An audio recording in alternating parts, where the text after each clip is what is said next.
I could be brown, I could be blue, I could be violet sky, I could be hurtful, I could be purple, I could be anything you like. I could be brown, I could be blue, I could be violet sky, I could be hurtful, I could be purple, I could be anything you like. I could be brown, I could be blue, I could be violet sky, I could be hurtful, I could be purple, I could be anything you like. I could be brown, I could be blue, I could be violet sky, I could be hurtful, I could be purple, I could be anything you like. I could be brown, I could be blue, I could be violet sky, I could be hurtful, I could be purple, I could be anything you like. I could be brown, I could be blue, I could be violet sky, I could be hurtful, I could be purple, I could be anything you like. You're watching Poindexter Lounge. You already know. You're watching Poindexter Lounge for the unity. Why don't you set aside an hour or two?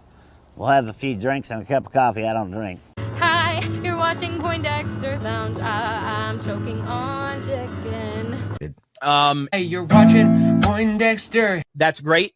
I don't. You are watching Poindexter Lounge. That's great. I don't. You are watching Poindexter. Thanks for the lights, Jay. Churros and Call of Duty. I smell like onions and you're watching Poindexter. That's great. I don't. And now I'll make the point better. This joint's clever. In the lounge with Poindexter. So Poindexter Lounge, you know that we can get it in. And now I'm headed up like I'm Led Zeppelin. Hi, you're watching Poindexter Lounge. Do you like nerd stuff? Yeah? Then you'll love this. You never know what might happen or who might show up at the lounge. I just want to thank you for being here and being my friend. It's always good to have someone you could count on. And I'm glad you're that for me. That's great. I don't. Ladies and gentlemen, can I please have your attention? I've just been handed an urgent and horrifying news story. And I need all of you to stop what you're doing and listen. Cannonball! Poindexter, give me a bottle of anything and a glazed donut. To go.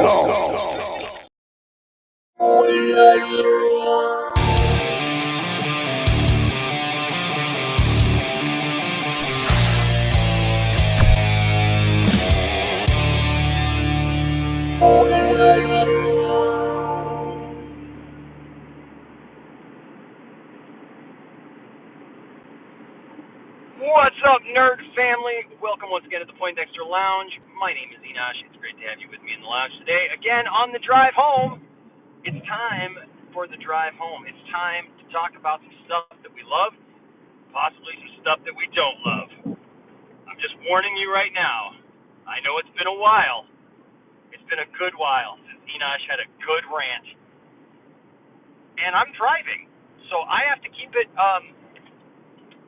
under control because of some things that were said about G.I. Joe today. But we're going to get into all that in just a little while. But hey, welcome to the show.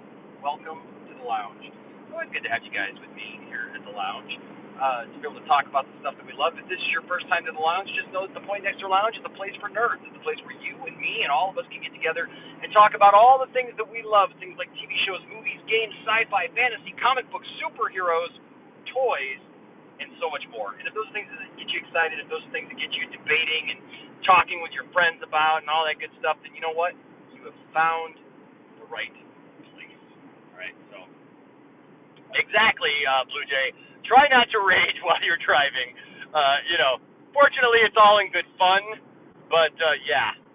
Wait till we get into that. Yeah, you must be furious. I am furious. That's great. But hey, here today we've got a couple of people in the back. First of all, ladies and gentlemen, the guy who I have kind of like just self-appointed to like take care of all the news stories and everything, and we'll be the one who reads the news story and runs for cover. Ladies and gentlemen, Austin. That's right. What's up? I figure we'll twin and I'm going to Burger King. I need some food. There we go. There we go. BK, have it your way. It's amazing. BK. You know what? I wish that I would have come up with the idea of singing like a couple of cents out of tune and making a Burger King commercial. Like, makes sense to me. Right? Yeah. Suri said Austin's copying Enosh. Enosh, you're a bad influence. Oh my God! They're all going off. Another one driving. Are we going to watch Fast and the Furious? It's all about family. It's all about family. We got more people in the back though. We got to get more people in here. We got people in the back. We got to join the conversation. But that's great. That's great that we're starting off that way. Because there's only a couple of news stories today, so it's great that we're starting off with like some great interpersonal stuff. Right. Yeah. Daniel, I will just say this. Yeah, I will preface this with I actually liked the end of Transformers Rise of the Beast. And it actually gave me some hope that they might do something good with it, but hell no! Because it's freaking G.I. Joe! But you know what? We'll get back there. Hold on a second. First of all, I got to get some other people in here. Also, ladies and gentlemen, he's becoming a regular, and I love having him on. He was never here before! It's so fun talking to you, man. I didn't know that he was going on shows, so Nerd Cosa Nostra. What's up, guys? Yeah, man, you've been holding out on us. You've been holding out the goods. Going on other TV shows. Is that what it is? You're cheating on us now? No, man, just trying to get out there and be productive and right. Yeah. Unbelievable.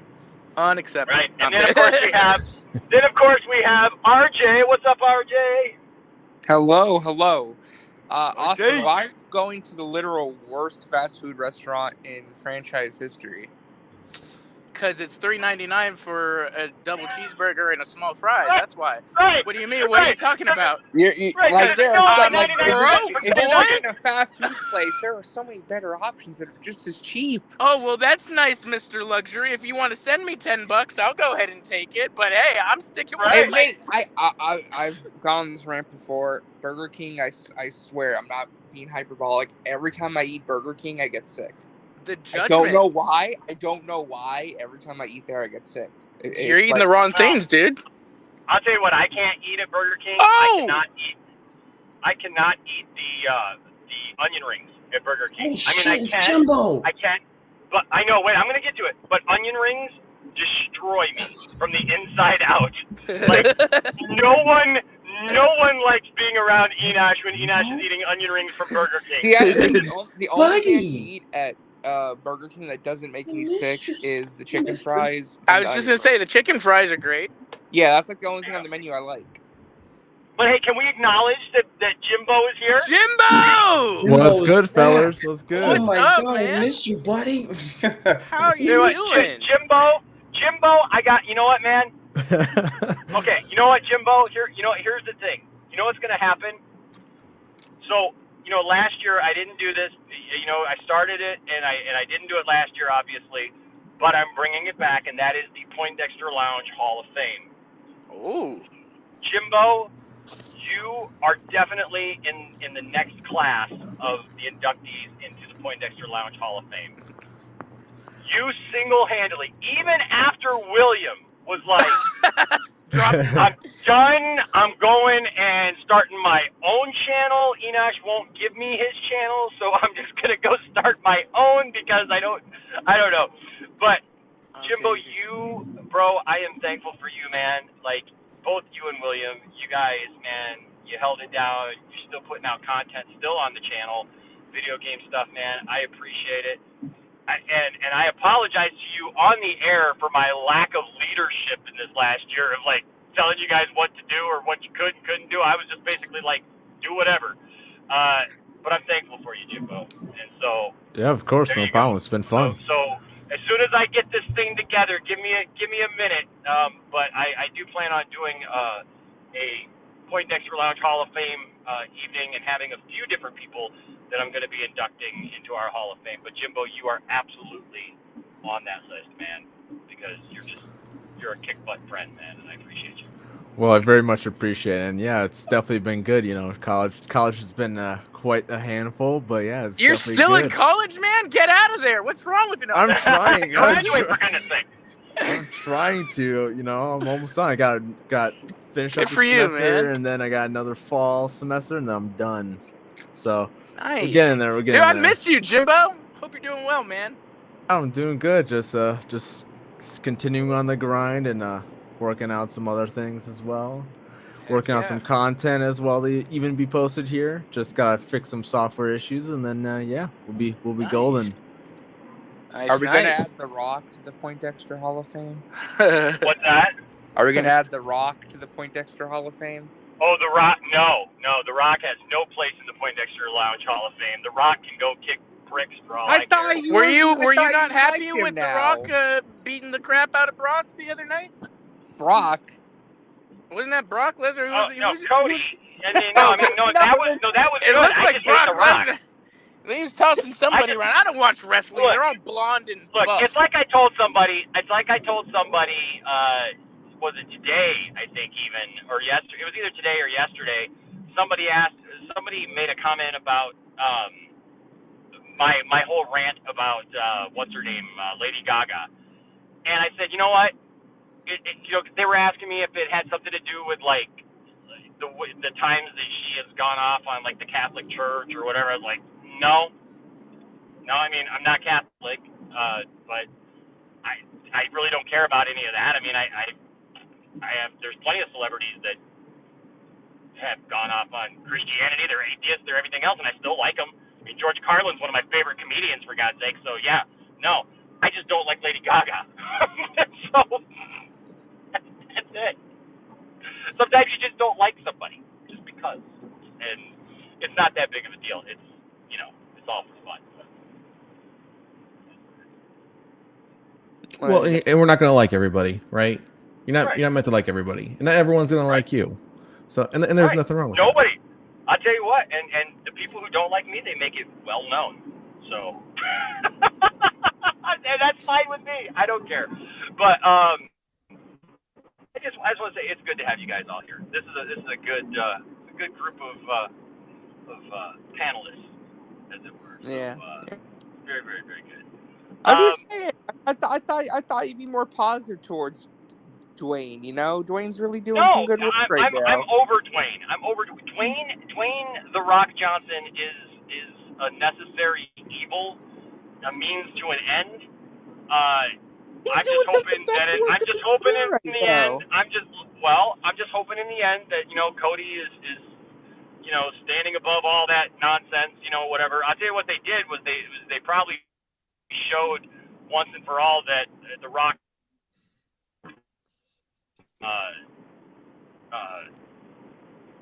Roman Reigns.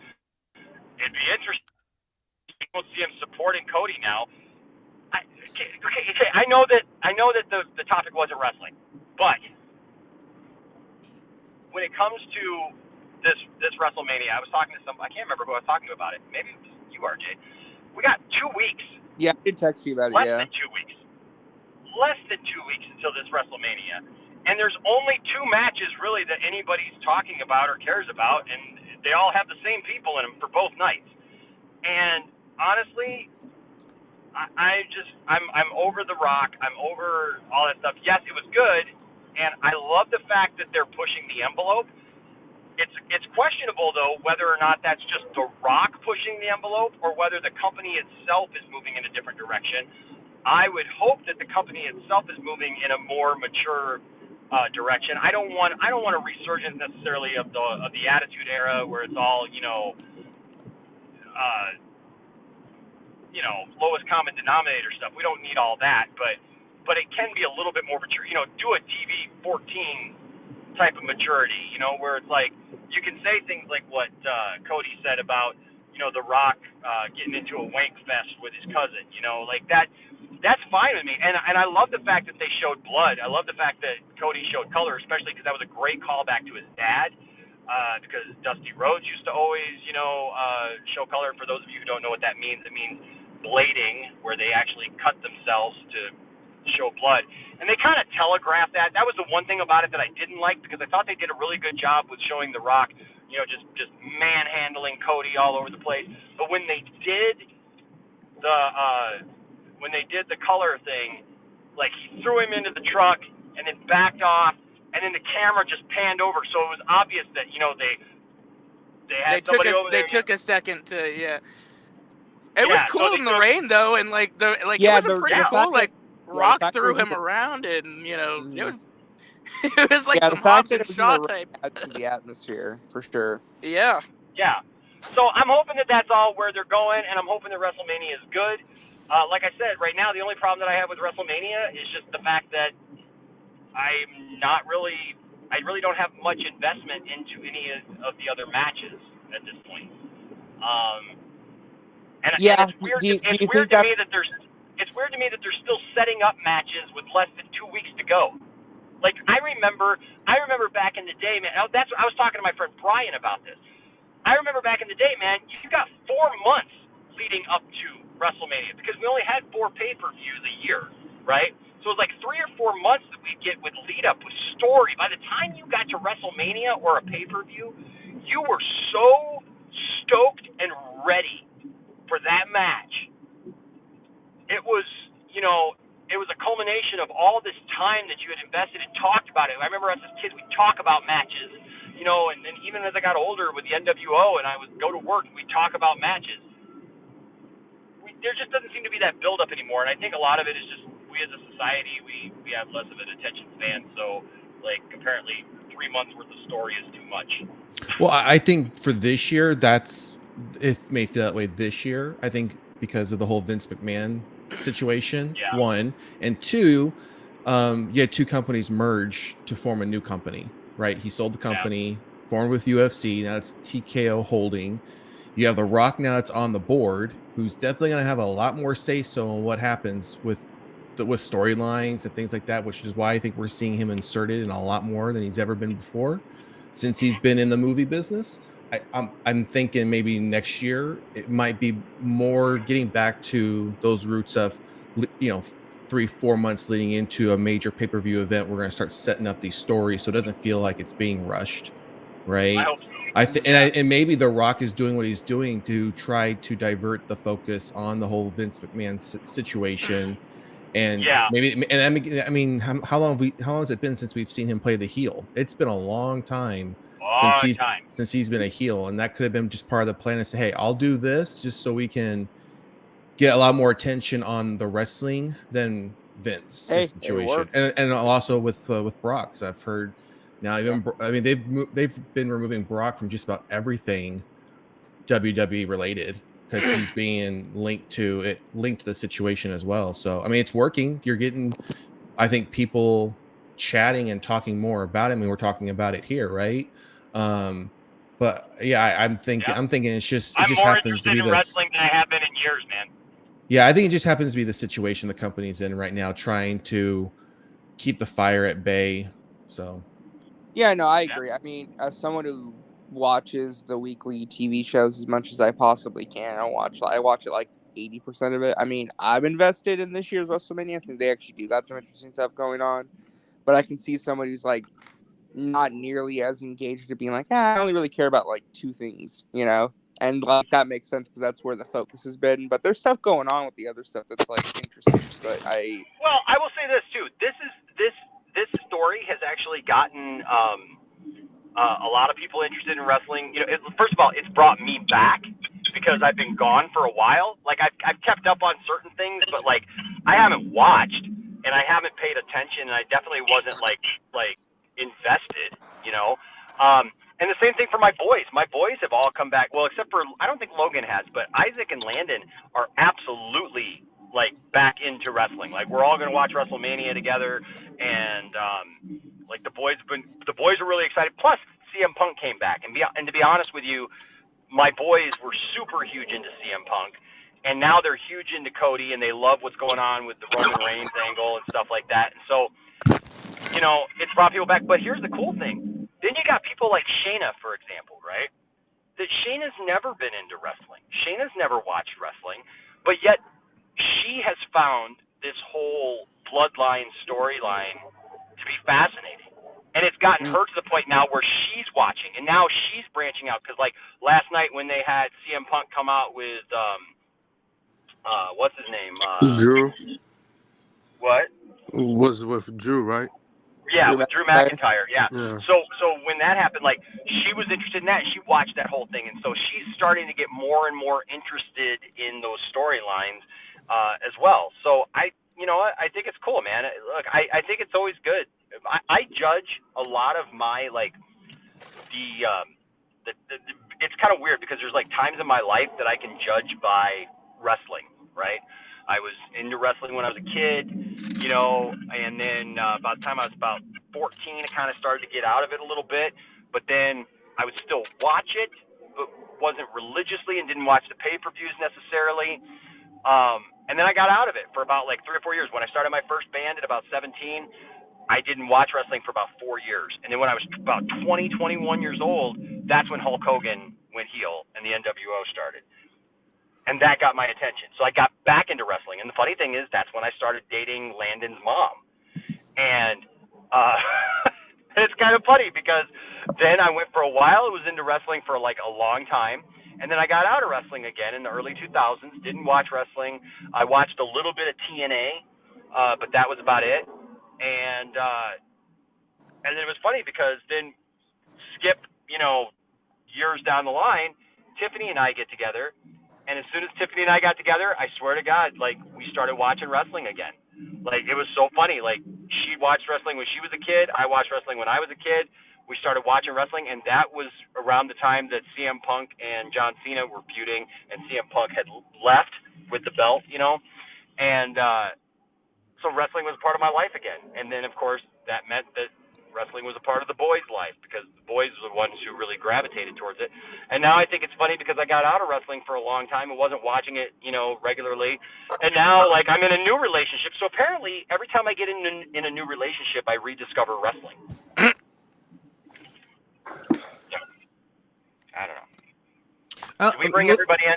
Looking at the existing card for it, though, I'm surprised there's really not that many matches, especially across 2 nights. There's only 10 matches possibly, and of course that could change. But then looking at them, every single one of them except for 2 is a title match. Which, I mean, I don't ever really remember WrestleMania just being nothing but title matches. There used to be a lot. You know, you had the ladder matches, the hardcore matches, and one thing I also noticed was Randy Orton's status. He's doing a triple threat for the United States Championship against Logan Paul and Kevin Owens. I mean, Randy Orton used to be the top guy. It's just interesting to see how. I mean, it could just be age. It could just be the draw that he doesn't bring anymore. It's just interesting to see some of these. Are you know what? And maybe RJ can help me with this because you're watching it like regularly. I mean, because at Elimination Chamber they went with this kind of injury angle for Orton, and people were concerned whether or not it was real. And apparently it was kind of real, but not as bad as they. Well, you have to remember Randy Orton was gone, I want to say, for about 1.5 years due to a back injury. There were questions if he was going to be retiring completely because of how bad it was. So he came back at Elimination Chamber, and he's been doing great work. He's been in probably the best shape he's been in for a while, right? I think that they're just doing this triple threat because, again, it gives him something to do because the world title picture is already kind of booked up. I think that because, again, the original plan was Seth Rollins versus CM Punk. That obviously changed because of Punk's injury. And then Cody That's was going to happen next year. Yeah. I think, they wanted to give Randy something to do. He's not going to do the Intercontinental Championship. Well, they're obviously leading up. They're obviously leading up to Drew McIntyre versus CM Punk, probably around SummerSlam or something. Yeah, that's a match that you're sooner. going to get. Yeah, that's a match you're going to get. Well, Punk is gonna kill him with that match, anyways. Maybe. So yeah. Uh oh. William Dafoe. William realized we were talking wrestling, so he had to get in here. What's up, Pretty William? much. This WrestleMania is kind of Who you got winning, William? What's up? Who you got winning this year, WrestleMania? I think Cody Rhodes is going to win the title. But I agree. What they did, I had no use for this main event until they brought The Rock in. As a wrestling fan, I could have cared less.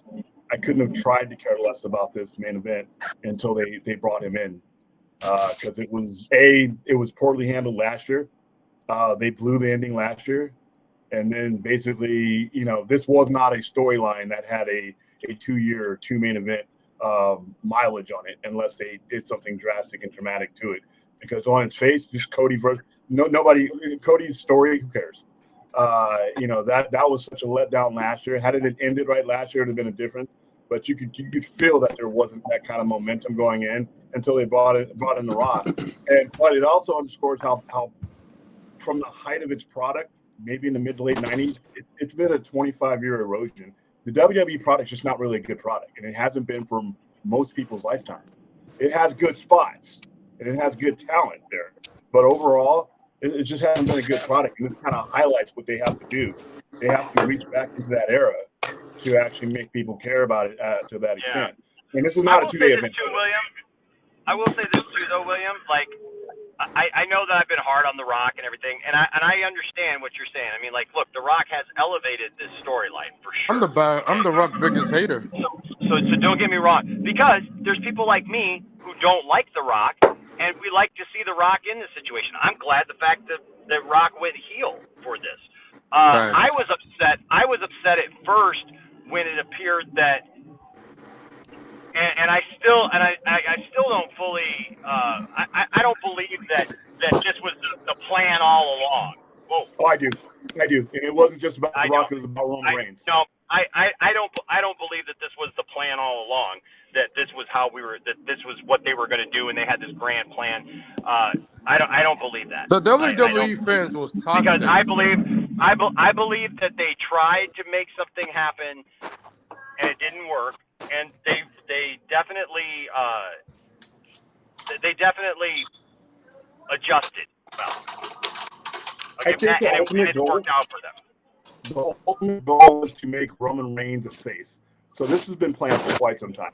They don't do shit like or stuff like that. They don't do stuff on the fly. So because they know they have the license with the audience, they put out really bad. Whoa! You just say that they don't do stuff on the fly.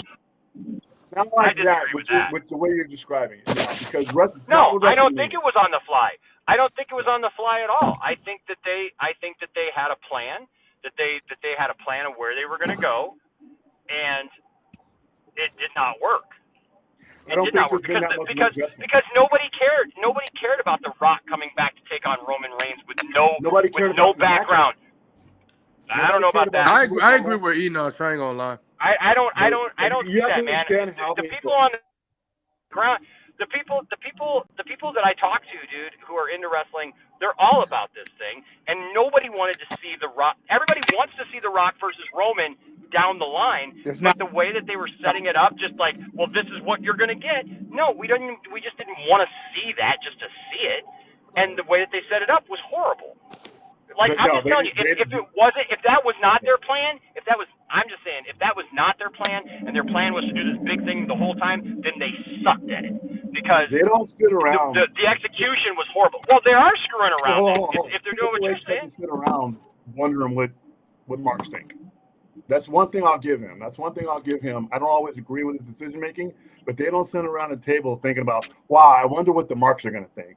They rarely, if you follow him and his booking, he's actually gotten better at this.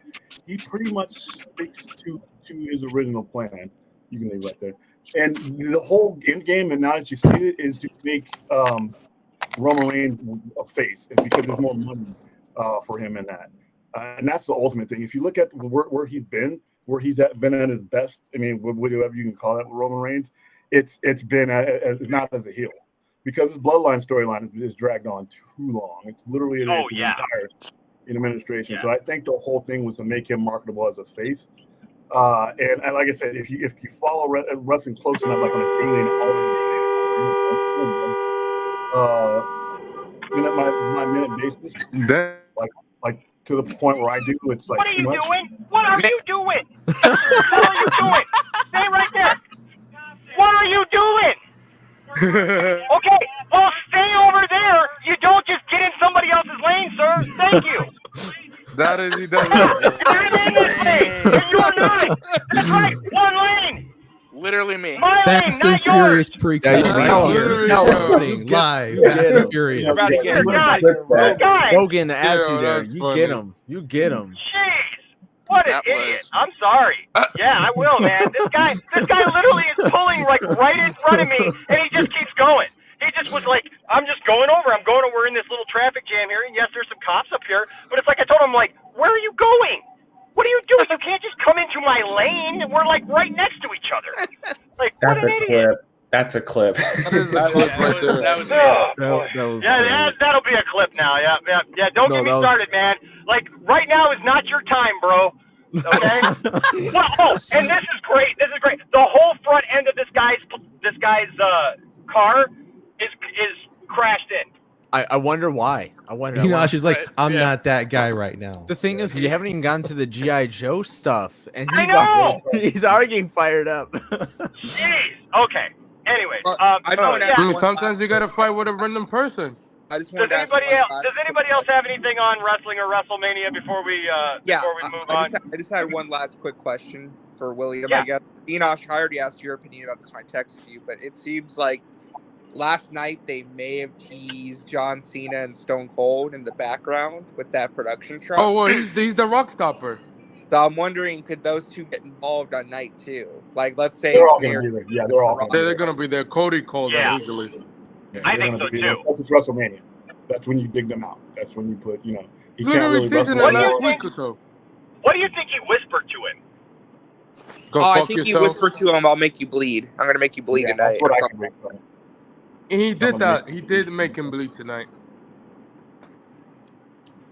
Yeah, but I think this is all they've had this put in place. So, like, you're going to see him turn, and I'm starting to realize that the tag team match was set up months and months ago, and this whole thing is just to make Roman Reigns more marketable as a face, because the Rock. Well, because when the Rock betrays Roman Reigns and takes over his faction, family and that the head of the table.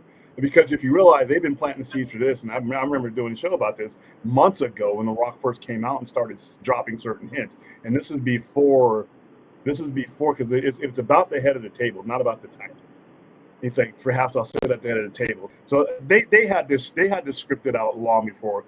They're not idiots. They're not reactionary for the most part, especially Triple H. I can see a lot of other wrestling bookers will react to marks, not Triple H. Triple H just doesn't. He has that kind of stuff. Yeah, he's not like Tony Khan. Yeah, Tony Khan, you know what? Tony Khan is an idiot with all due respect. Tony Khan's only been doing this for 5 years. Tony Khan has 5 years. I will just say this. I get what you're saying about Triple H, but also, I mean, I think you can make a case, though, that Triple H is also known for wanting a lot of the same things that the marks want, that the fans want. But he thinks about his thought process is complete, though. He doesn't react. Once he sets it, That's fine. But one of the reasons why I think that this whole thing was kind of thrown together, it has to do somewhat with even the Vince McMahon thing. I mean, they had so many so many things come up and happen all within the space of a short amount of time, especially with Vince McMahon being gone. It just doesn't.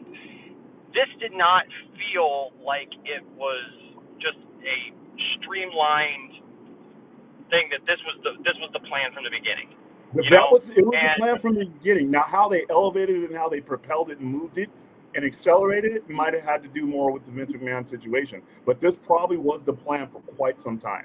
Like I said, and when you compare it to what Tony Khan does, Tony Khan has been booking for literally 5 years, and he's got growing. He's got a lot of room to grow, and that's fine. I mean, like I said. Well, I mean, even Monet literally say, when I'm done out of here, I'm going back to WWE.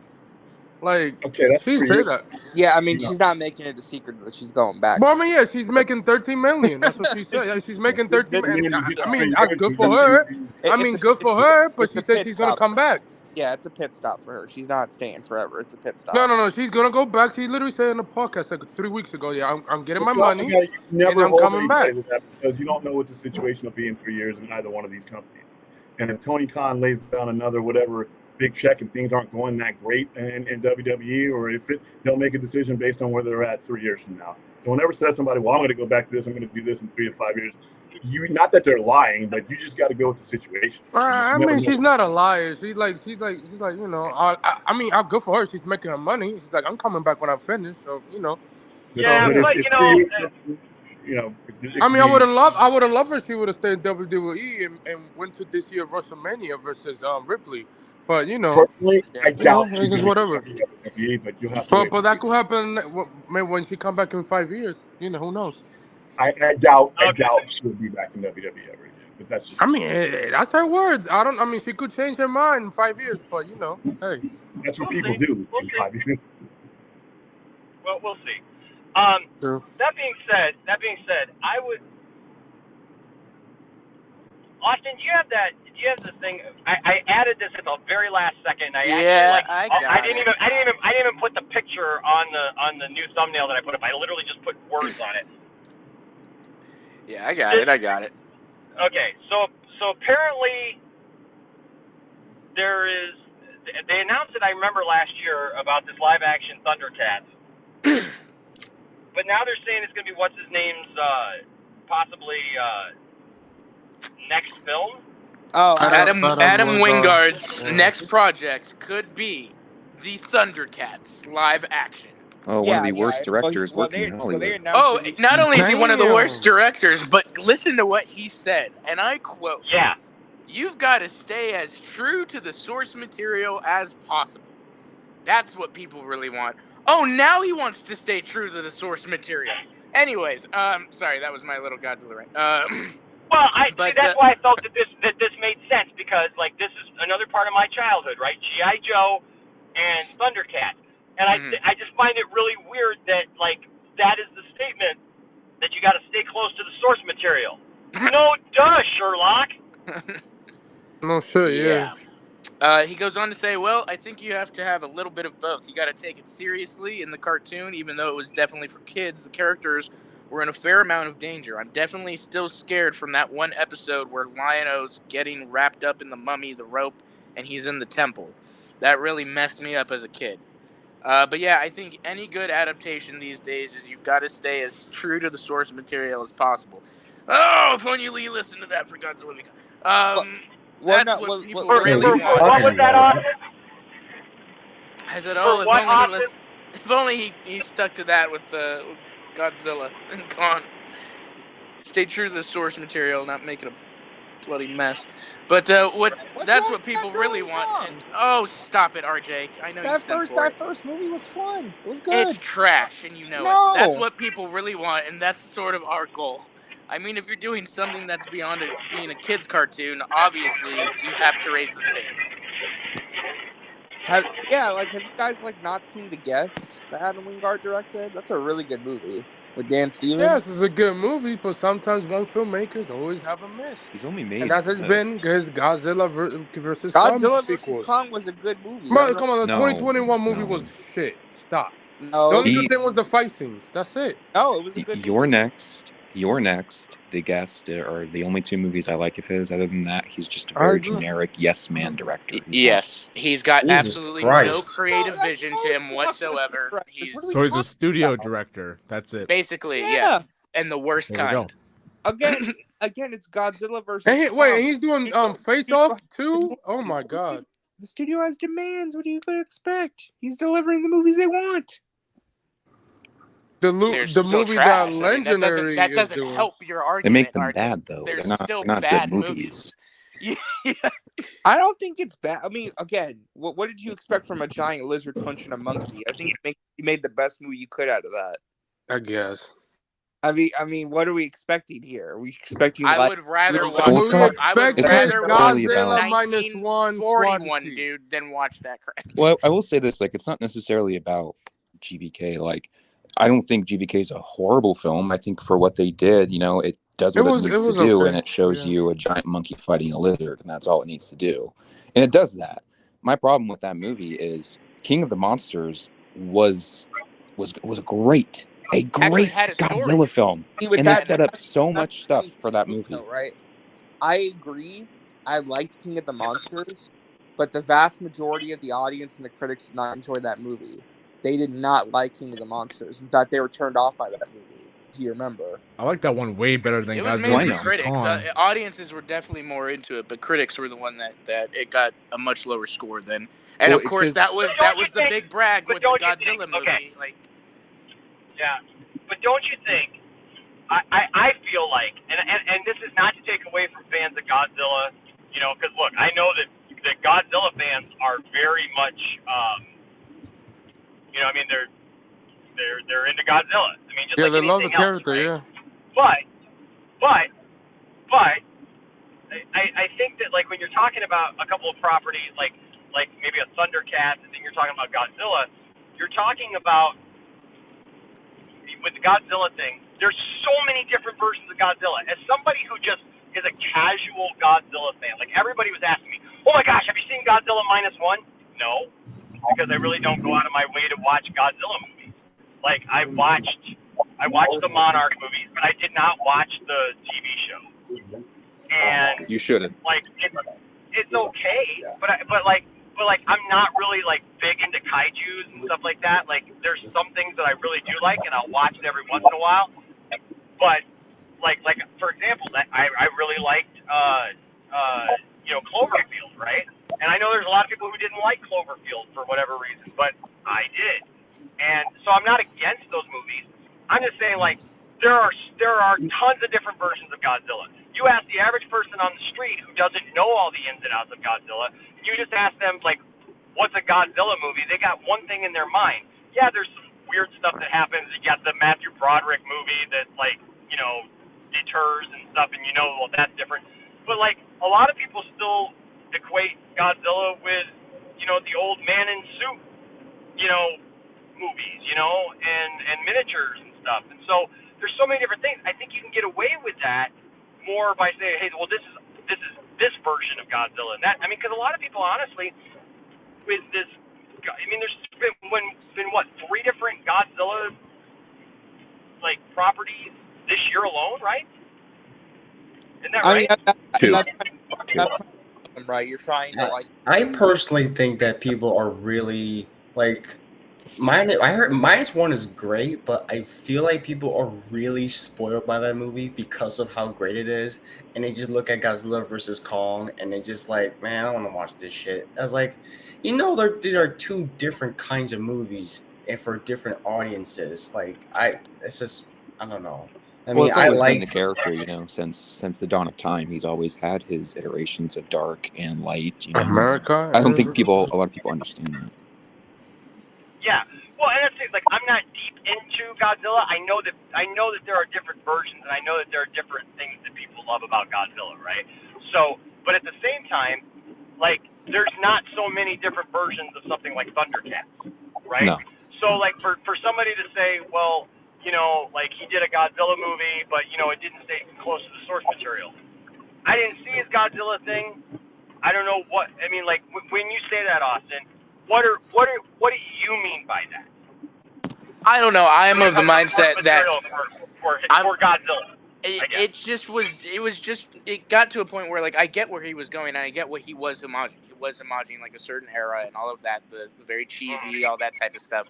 Like Bradley said, coming off of King of the Monsters, that's not what I expected, and it's not really what I wanted. Like, I wish they would take themselves a little bit more seriously and have fun with it in that way, and not just completely not care about anything besides just the cool visuals and action.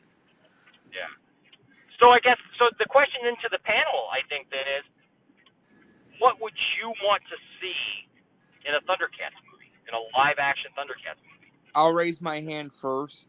They should make it line up with I think it was 2010, 2011 Reboot cartoon.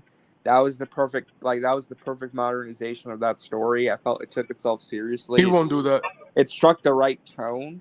I feel like that's what you got to kind of capture with it a little bit. Was that the Cartoon Network series, RJ? Yes, the Cartoon Network. Yeah, that was good. I love that one. I wish it would have continued. I love that one. I thought it was great. Good.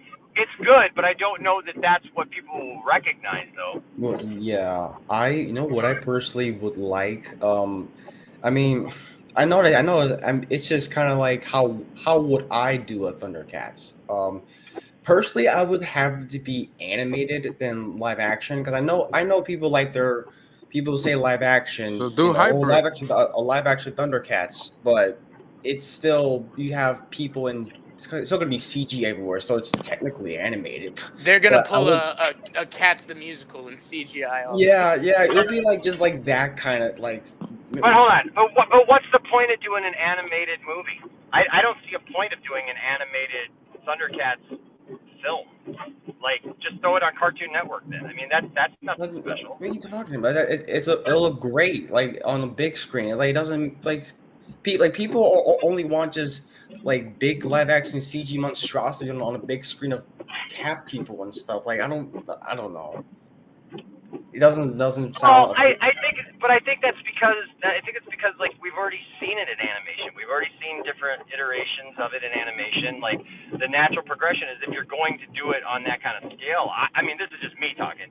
Like, to me, it makes perfect sense to do it live action, because if you're going to do that at all, like, first of all, just to put out a cartoon, you would have to recreate it, right? So are you going to make it look like the original? Or are you going to make it look like the 2010 series? Or are you going to make it look like something completely different that then throws off all the fans? And then the problem is you know, if you have live action, people are a little bit more, I think, forgiving. If you do animation, then it's just going to get compared to everything that came before it, and then you're going to get the comparisons like, well, why didn't they just make it like the 2010 series, just make it a continuation, or why didn't they just do this or that? You know what I mean? I'm just playing devil's advocate. I did it, but I see it as a completely different thing, though, because we've seen like movies that are adapted from, you know, like Ninja Turtle. Ninja Turtle has been adapted to, like, you know, live action before, but, you know, we've seen Mutant Mayhem. People like that Michael Bay. Oh, bull crap. Oh, we need to stop that right now, Anthony, because those movies don't exist. Okay? those don't exist. There is only one perfect Teenage Mutant Ninja Turtles movie, and that is the 1990 original Teenage Mutant Ninja Turtles Z movie. Damn! I bet William hates those movies. Just saying, they will never. No, that's the second one, and the second one isn't horrible. I'll be honest with you, the second one is okay. Horrible. Go Ninja, You know, go so- Ninja, go. Go, Right. yeah. I mean, it's got some silliness, it's fun, but it's Teenage Mutant Ninja Turtles, for goodness sake. It's literally a bunch of turtles. The new who are animated one was good. Yeah. I like the 2009, the 2008 animated movie a lot. I think that movie's pretty good. Yeah, TMNT, yeah. The Cartoon Network, the one that Cartoon did, I forgot which one. That was the cartoon one in the 2000s. So. Yeah. 12. I mean, the Nick show. The Nick show's good. The Nick show's, yeah. Nerd Coast and Oasters is posted in the chat. You don't have any desire to see a I'm with you, Nerd Coaster Noster. I have zero interest in an animated live action CGI AI whatever Thundercats property at this point in time. I am It would get $0, zero. Oh, I'll go see that. No, this would be one of those that makes my list of. I'm not going to see. I won't hate on it, but I definitely won't go see it. If it were to happen, I wouldn't give.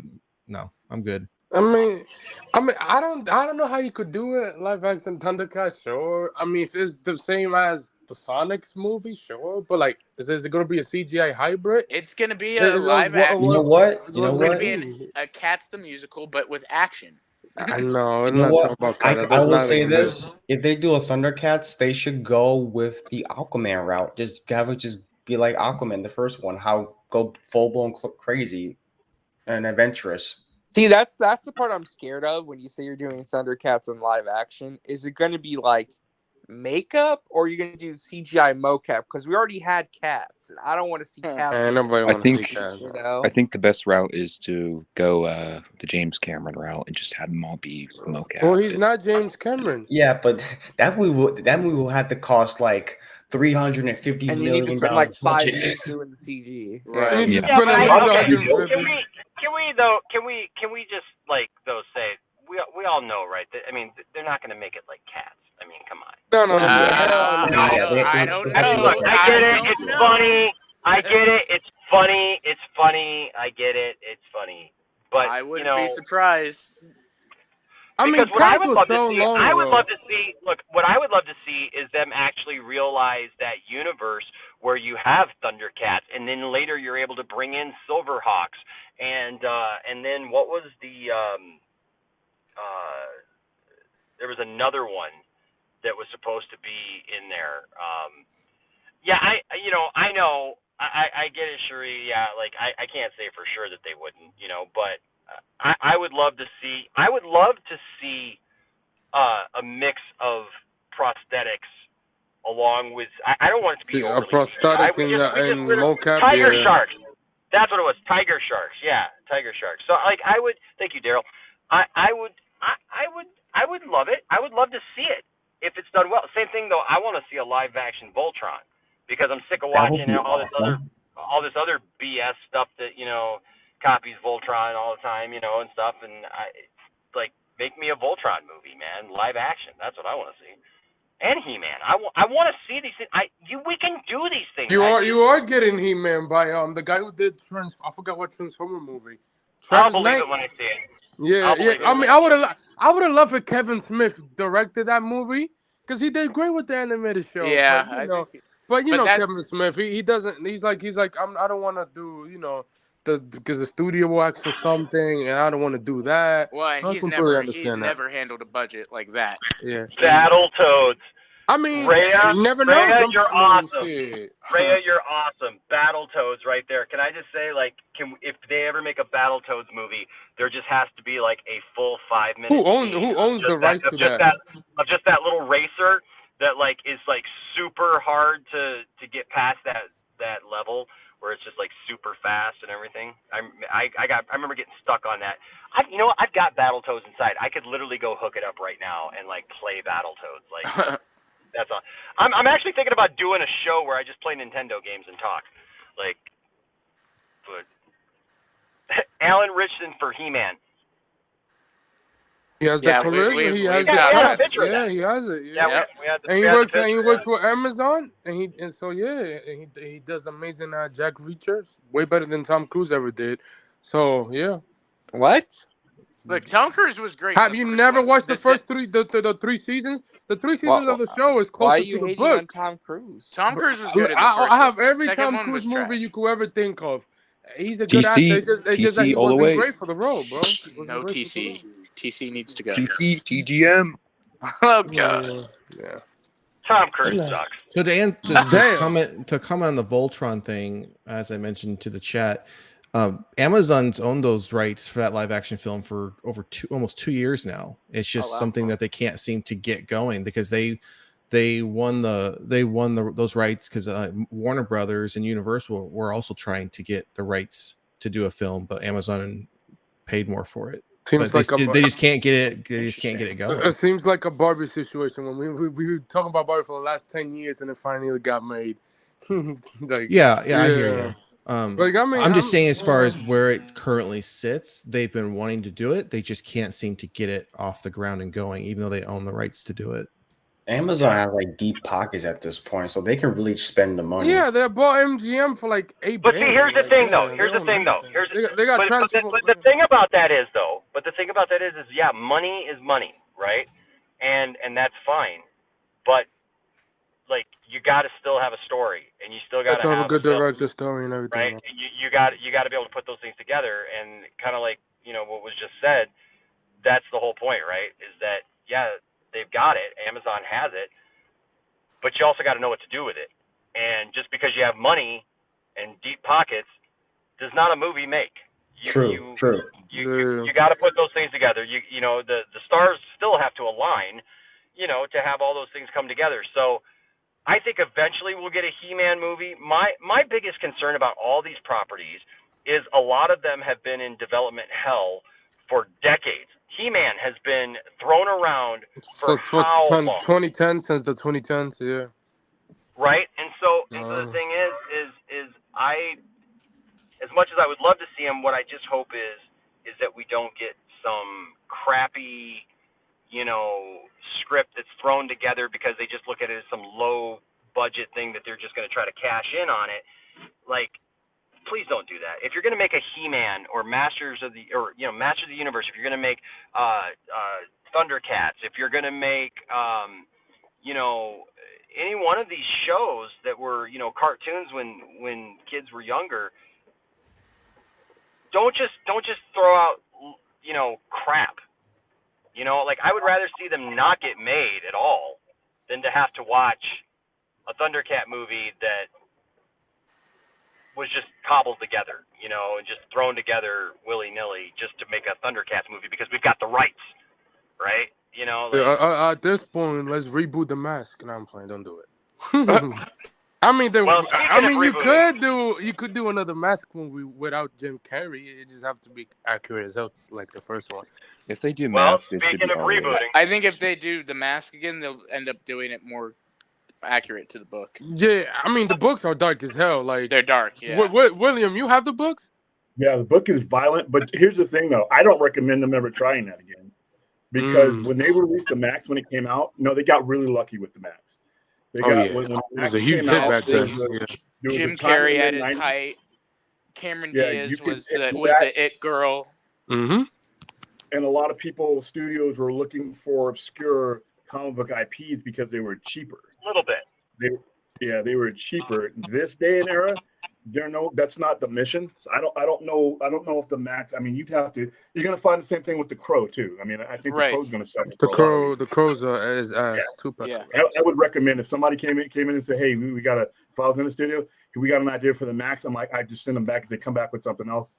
Because I don't think that's what they should have done with the Crow, they should have just been a TV show, 10 episodes, and do that instead of a TV show. Like, I mean, there was a TV show back in the day in 1999. But yeah, that show was horrific, awful. But like, you could do another show, just do it right, accurate. You could do, if they really want to reboot The Mask, you could do a TV show instead of a movie, because that would be easier. A TV show give you more violence stuff to do. It's still going to cost somebody money that, like I said, for an IP that literally was the right time, the right place, just like the Crow. There were so many things about the Crow in the time it was released that you cannot replicate in 2024. And I think a lot of that is going to bury that movie before it even has a chance to breathe. And then when you see the trailer, those don't help. But it's like you can't. Sometimes you have a moment and you capitalize on that moment and you run yourself into the ground trying to replicate something when there's just too many factors you just can't do. They did that with Son of the Mask.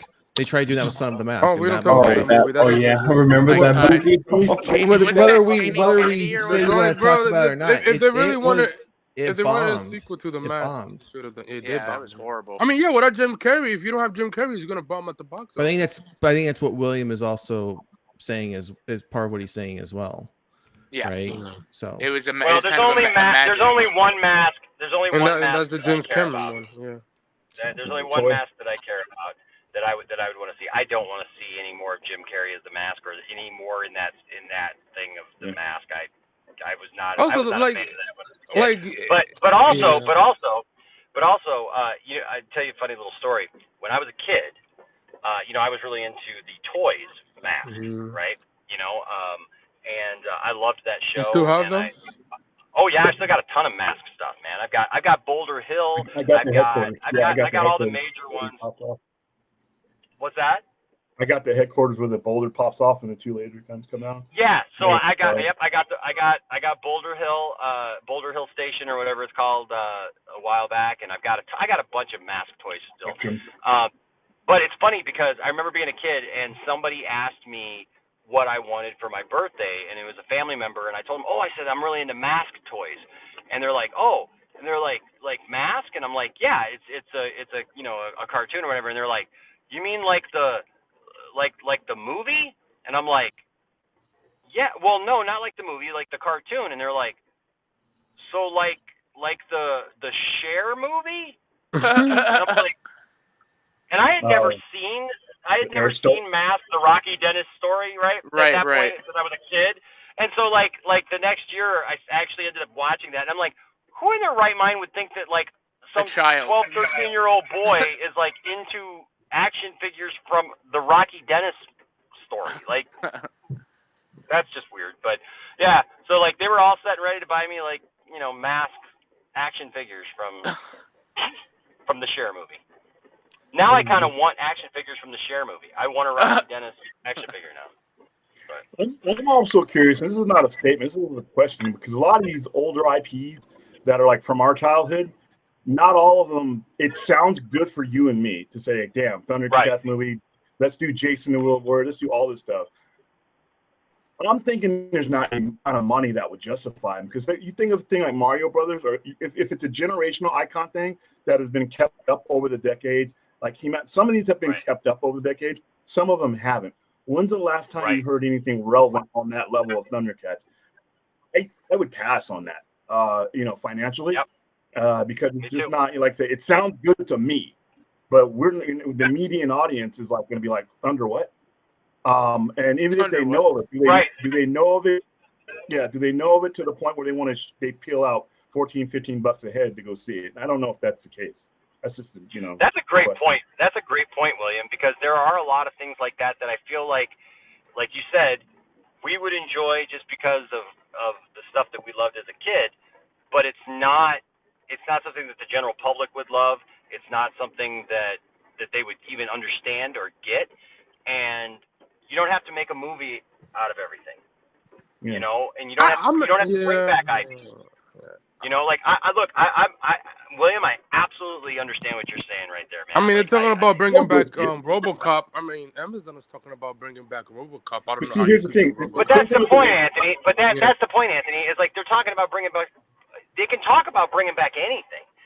That doesn't matter. But the point to William's point is that you can bring back anything, but that doesn't mean that people are gonna acknowledge it, know what it is, and that it's gonna be successful. Like he just said, like there's a lot of properties that have not been maintained. They haven't been kept up in the public spotlight. So you just throw that into theaters. Well, you're just asking for it to flop because nobody knows what it even is. Yeah, it's tough when it comes to these intellectual properties. Plus, like I said, there's also like the Matrix. When they mentioned the Matrix Revolution or Resurrections was coming, I bet and I won money from someone that was going to bomb. That movie doesn't exist. That it was stupid to make, and there's reasons why. When 1999 came around, the wow factor was there. We were at a different place in 1999 when the original movies came out. Technology, everything you saw, everything you saw in the Matrix was revolutionary. In the time since that first Matrix came out, it's not revolutionary anymore. You don't have the awe factor. You don't have the. I mean, the wow last factor. one did have some cool shots in it, but it just There's the cool story shots didn't work well. Spend $80-90 million on a movie, or even more. I don't know. I liked it. I liked it. I thought it was good. I understand what Lana was I'm going with to do with the movie. Just that movie had a problem because her brother was going to direct that one, and there's now we're going to do John Wick 3. So well, they were both going to direct it. Yeah, they were both going to direct it. Their parents died, and one of them literally decided like revisiting the universe, the Matrix, was too much for her, and she didn't want to do that.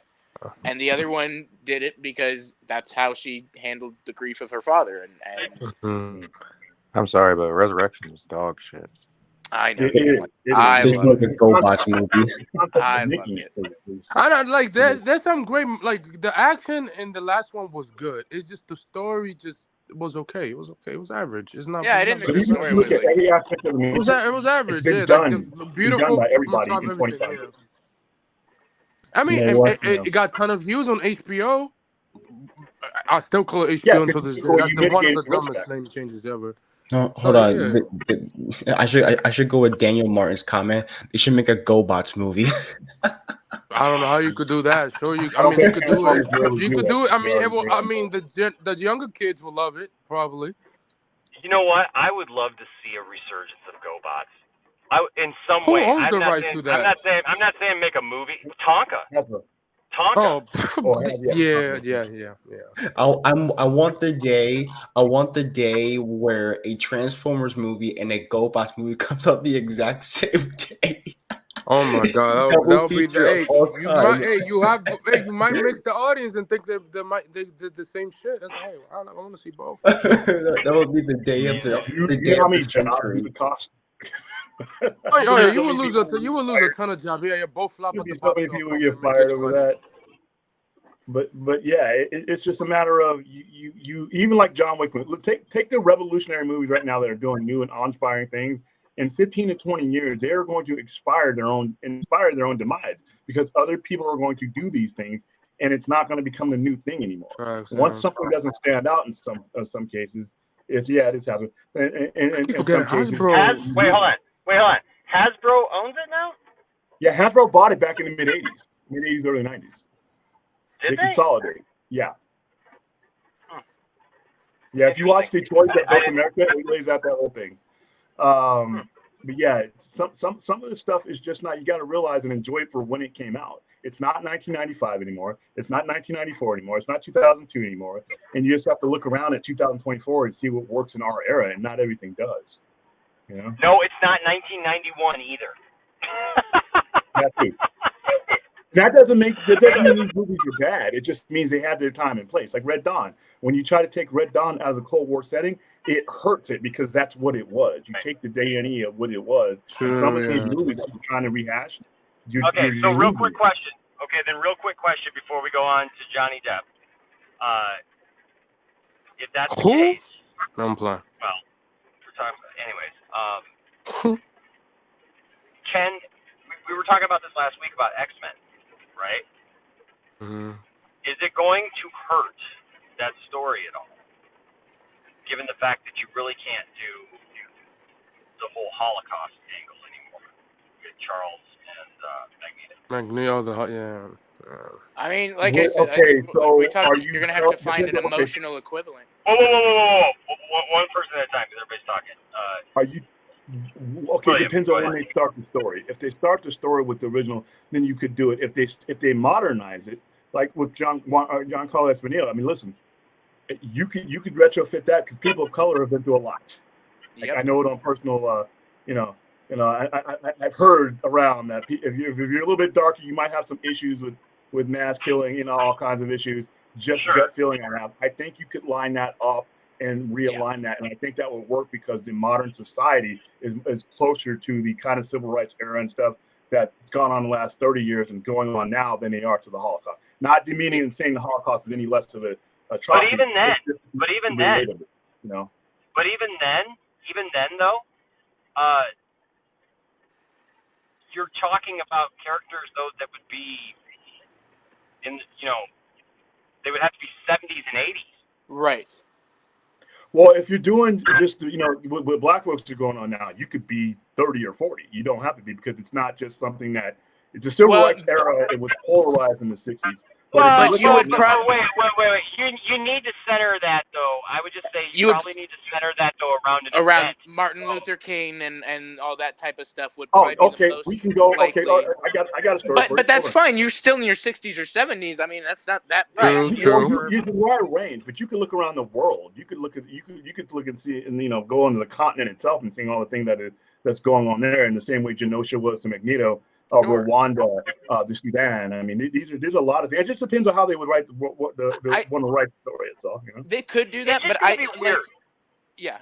they could do that, but like you said, William, I think you're 100% right. You got to have something that is on an emotional equivalent, almost of that type of thing. Something that is, was a mass event like that talks to a large amount of people, because that's where Magneto comes from, right? It's all he's always referencing his people, my people. I'll never be treated like that. We'll never be, So it would have to be something like that. So I think centering around that, or the civil rights movement of the 60s, would probably be the smartest. There's a lot.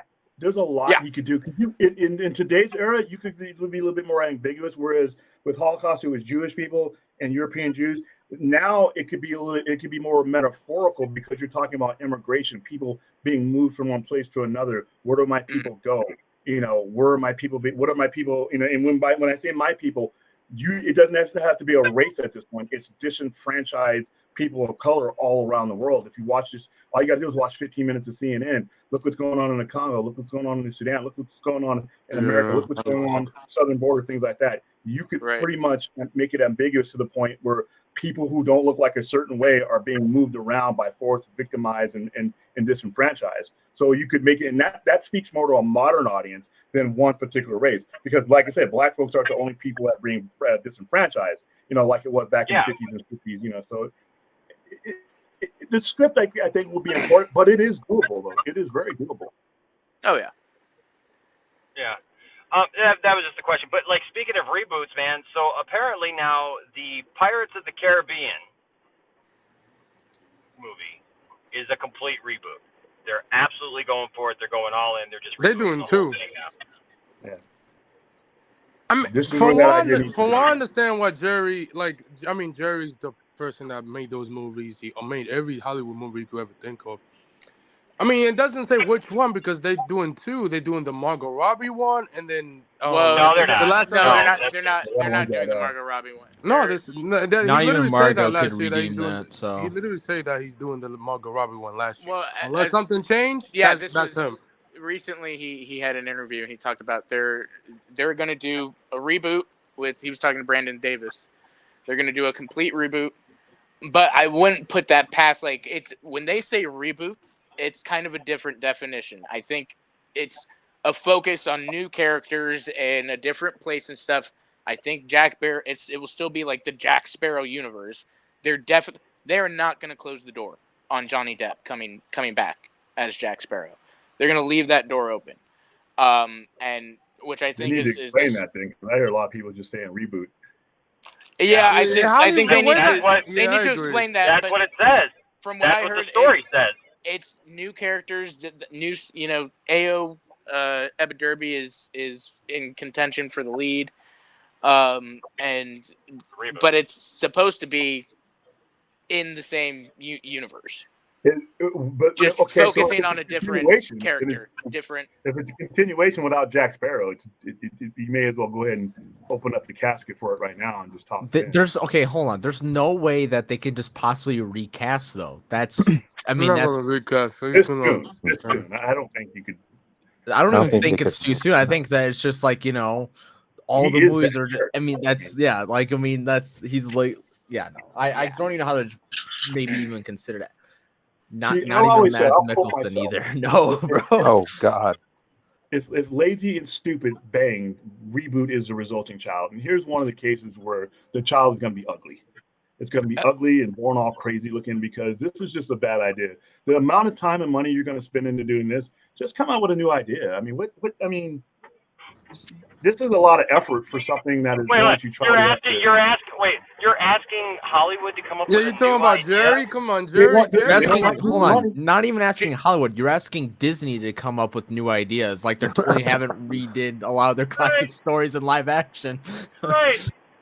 You're asking Jerry Bruckheimer, who just made $1 billion off Top Gun. Yeah, Maverick, and he's doing the next Tron movie. Once again, though, so, not every phenomenon is the same. Not every phenomenon is the same. I mean, there's not for every Top Gun Maverick. But you already know. Bunch of movies that are not. But you already know, William, being in Hollywood, those producers, when they have something like that happen, they they get in that mindset. Oh, it is all the same. So now he's but gonna look go. who came back with Top Gun Maverick. Huh? So I mean, Yes, yeah, that was the. But like they said, right? He's gonna go do Pirates. Now he's gonna go do Tron. Now he's gonna go and revisit and try and get all those. Which, yeah, they get in their head about that, and instead of creating something new, they go, "Oh, this one thing was successful. Now let's go try to make everything else that was successful again."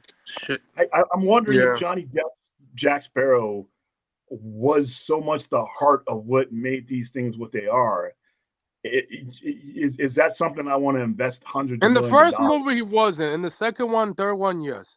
Well, by the fourth one, where it was, I know it was not well received critic-wise and stuff, but by the fourth one, where Jack Sparrow was like the main character of the movie, there was no Will Turner, he was the focus of the movie. That's the one that made the most, I believe, or one of the ones that made the most. Wow, that's an expensive. I'm not saying it can't work, but that's an expensive coin toss right there, man. You better win that one. Yeah. That's a $250 I mean, I don't think it's. million coin toss. I mean, I think the universe of those movies, is pretty big. You can just like have a mention here, like, oh, this Right. dude named Sparrow's out there, whatever. Yeah. I mean, you can do that. The but I mean, I Legend think of it's kind Sparrow of, or something. but I mean, I can kind of see the point of like, just why not just do something new and different? But at the same time, like, those movies are just so big, and so iconic and grand in scope. And you'd really have to. How do you do something new and different in a Pirates way without copying? We haven't had that much Pirates movie in Hollywood. Right, there's not a last lot one of was Pirates. literally the Johnny Depp movie, so and that made money. So I mean, I think a little bit of money, but they spent like $300 million on that movie. So I mean, you could refresh it to the audience the way that the Godzilla movies are doing now. You just have to find an interesting way to do it, and how Yeah, they're gonna hit out all cylinders in that one. That one's gonna be like I say, it's not impossible, but it's improbable. But you know what? It would That's just be why interesting when to you start about discussions of things like that, this is what I got to be real careful when I hear they're in talks about or they're in discussions about, because we can be in discussion until the next century and things will never happen. A lot of these things are weather balloons. They'll throw it out there and they'll see people's response and be like, "Ooh, wow, okay, we're not going to step in that." So it could happen. It can never happen. So. Well, This is breaking news. Breaking news. Breaking news. The new star of Pirates of the Caribbean has been announced. Oh God. Oh no. Is this Josh Gad? No. They are definitely replacing what's his name? Johnny Depp. Johnny Depp, but they are continuing with the Jack Sparrow character though. That's the weird thing. Enosh, no. God damn it. God. Is that Jack Black? No, it's Josh Gad. No. Oh, it looks like Jack Black. Why You need to be stopped. Well, that's because Josh Gad is not original. So, of course, Josh Gad dressed as Jack Sparrow would look like Wonders of AI. Jack Black. Oh, my God. Oh, God. That one hurts the most. Look, you know what? The only thing that's going to be able to bring me back into caring about Pirates of the Caribbean again would be a reboot at this point. Because I just don't care. Like, they lost me, honestly, at the second one. Like, I thought the first Pirates of the Caribbean was something special, was something amazing. Visually, it was amazing. Story-wise, it was amazing. The players in the film itself were amazing. And then the second one just took a dump all over that first one and acted like nothing that we saw in the first one actually, like, transpired, and, like, these people didn't care about each other like we thought they did, and they didn't have the relationships that we thought they did. So, like, why did I care anymore? I just didn't. Like, I don't know. I think a lot of it is that they told their story. See, some of these franchises in general just run out of real estate. You've told your story. It's like, Fast and Furious is getting there. Scream, a franchise I like, and then some movies I like more than others. I think, like, bringing back a certain character. The new one will flop anyway.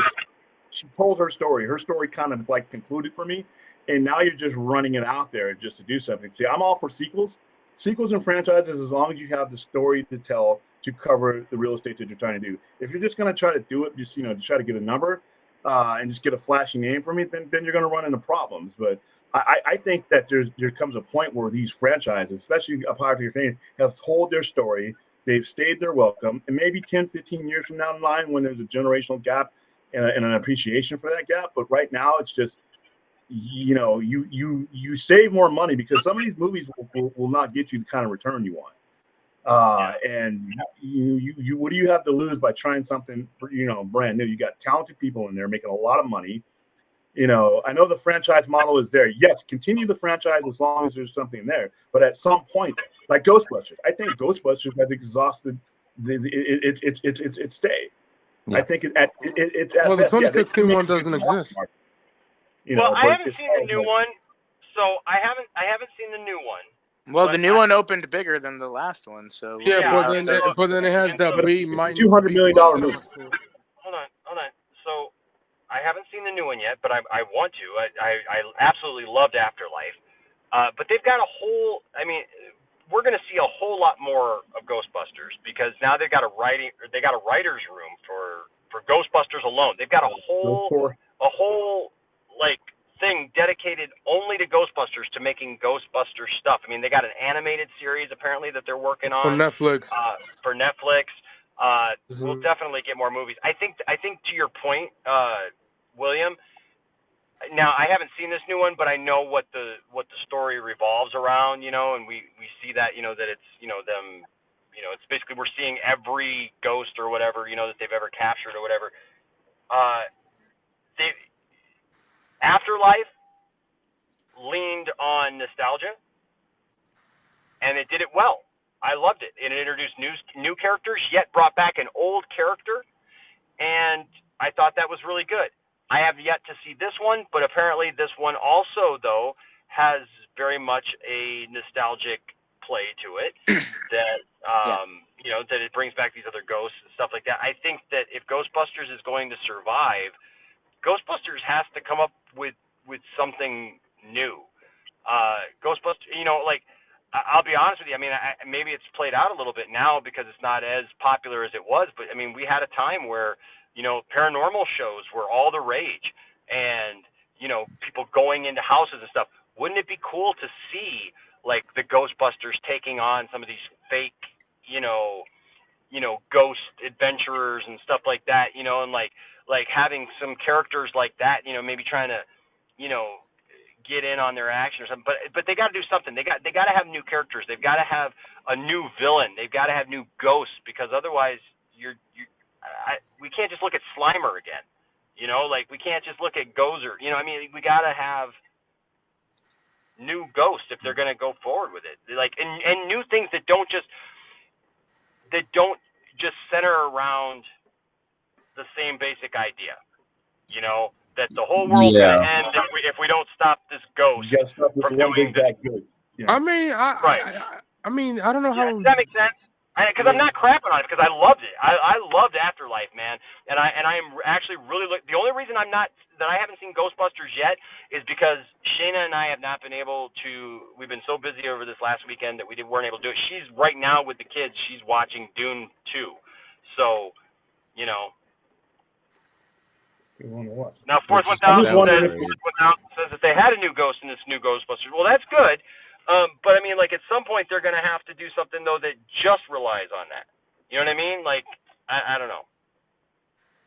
Yeah, I just don't know if the audience is growing enough for that to keep going in the manner, because, like I said, it's roughly a $200 million a film take back franchise. Even though the one, the last one, Afterlife, got outgrossed by the previous one with Kate McKinnon in it. I mean, I'm wondering if we don't talk about you can tell when a franchise has that kind of. Does it have growing power? What's that? Yeah, no, that one pulled in 229 and that one pulled in 205. Speaking of franchises, this is another franchise that, they've tried to reboot once, and it didn't work. You need to let this one die. Really? Yeah. He said, really?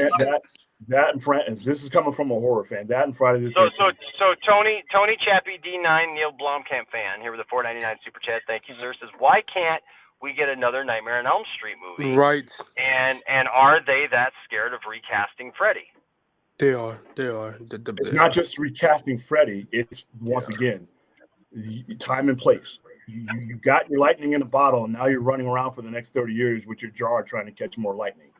It doesn't. I don't know, man. I feel like the Freddy Krueger story. There is so much more that can be told there, and I think it's still something that's very loved. I mean, people know who Freddy is, even though there hasn't been a new movie in a long time.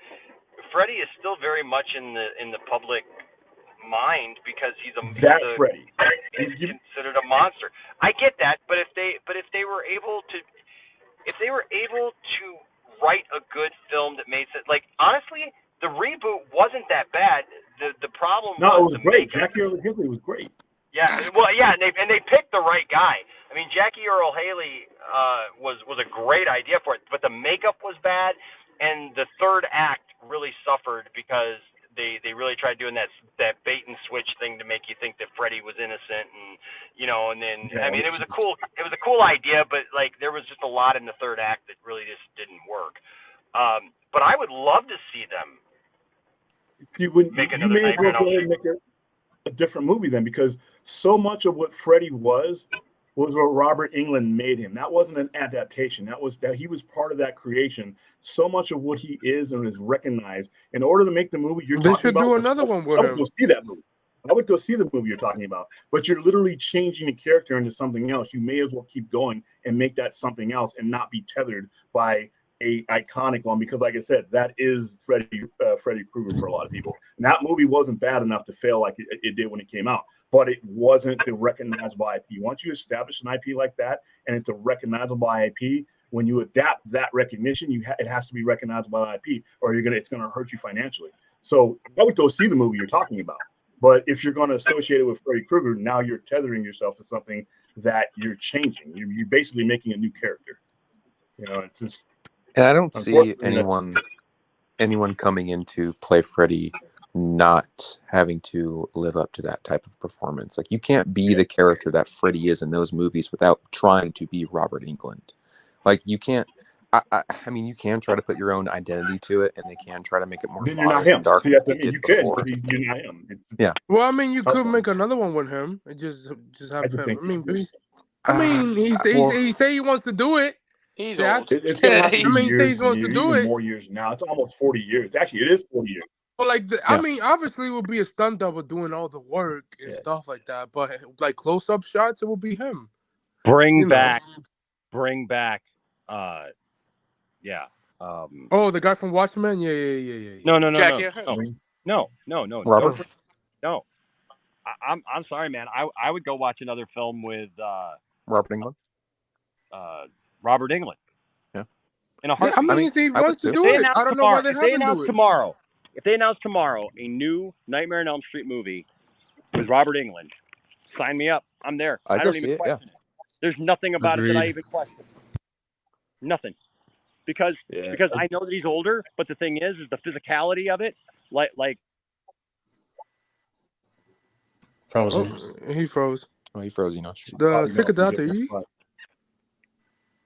Bro, he literally. We can watch Michael Keaton bouncing around as Batman.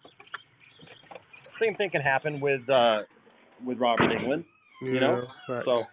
Yes, he's done, but he also comes back every year. I know, Phil. Phil, we know that. But he's basically like Michael Keaton. Yeah, I'm done with Batman, but I'm coming back. Stranger things have happened. But is there a market? I'm just saying. I'm just saying if he did come back, I'm in. Like 100%. 100%. Things changed too. Doug Bradley said for the longest time he wouldn't come back as Pinhead, and he just came out recently, like a few weeks ago, and said he'd love to come back and do and adapt to Clive Barker's. Right now? Yeah. Do you not hear me? Yeah, it's Brad. Yeah, I hear Bradley. Yeah, Bradley's I hear talking. Bradley. I think you might be. I'm gonna have to exit and come back in because it's Bradley. You're glitching. Oh, you're going in. Freddy Krueger got him. It's all right, but yeah, dude, definitely. Hey, like we're getting it. What we getting? Halloween TV show now from A24. I don't even want that because like I would love if they did it from the Halloween 3 timeline or whatever timeline they're gonna do, 1 and 2. I mean, it's like a carpet that needs to be cut out and thrown away. You can only step on it so many times, and before you look down, and it's like you've worn this. We've worn this out. Freddy Krueger has been worn out. Michael Myers has been worn out. Jason has been worn. It's not a matter of making something new. It's you've dwindled the market.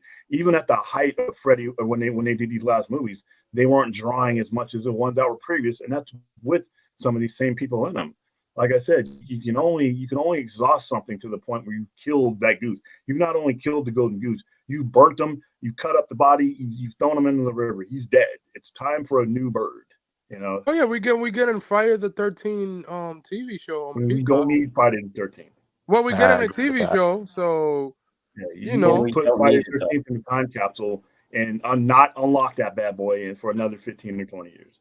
And in the meantime, make some other horror movies. You know? I will say this, William. I agree with you about like Freddy and like Michael Myers. I think Michael Myers should be put to rest for a long time at this point. But I think now is like the perfect time for Jason to make a comeback. At least in the next like 5 to 10 years, I think that would be a great time for him to come back. Yeah. Give me a breather from Jason. Make it new again, because right now when you use something like this, it's sparkle. It takes its shine off a little bit. You know, especially when we're getting a lot of decent good horror now. A lot of times when these characters at their height, they were the pinnacle of it, and all the other B movies were derivatives and copies of them. But it's been a long time we haven't seen a Jason movie. So even if you do a TV show that's probably going to be 8 or 10 episodes, it's a prequel. It's a prequel TV show about Jason and stuff like that before he became whatever. I think that needs to be unplugged. But I mean, hopefully you will like it once they start production and we see a trailer for that show on Peacock. Some things are just dead on the concept. Some things die on the operating table as they're being conceived. And this is one of those things. But we haven't seen a Jason stuff. There needs to be a bad idea, a police person in every single creative room. That's all their job is to step up and kick over the desk when stupid shit comes around. You know, when the played out stuff comes around, that bad idea cop comes in and says, nope, kicks over the table, start over. Because some of these things are bad ideas at their concept. And then when they start bombing or not doing well, people are like, I can't believe that didn't do well. Well, yeah, you should have believed it when you thought about it because it was a bad idea then. Now here we are, never million, you know, it's like I said, I think it all starts at the concept page. And that is true. That is true, Phil. Yeah, the creator just keep fighting every time. Yeah, that is true. Yeah. Well, speaking of bad ideas that they shouldn't do, Austin, it has come to the time. You're gonna go in your Austin, can you please? Oh, G.I. Joe. Here we go. Are you leaving? Are you leaving, William? Yeah, I got customers in the store. Well, we know William like G.I. Joe Snake Eyes, so we know he does. It's his favorite. It's better than Godfather 2. Wow. Wow. Whoa, what's going on here? I don't know what's going on. Yeah, I did this. Okay, so here's the thing.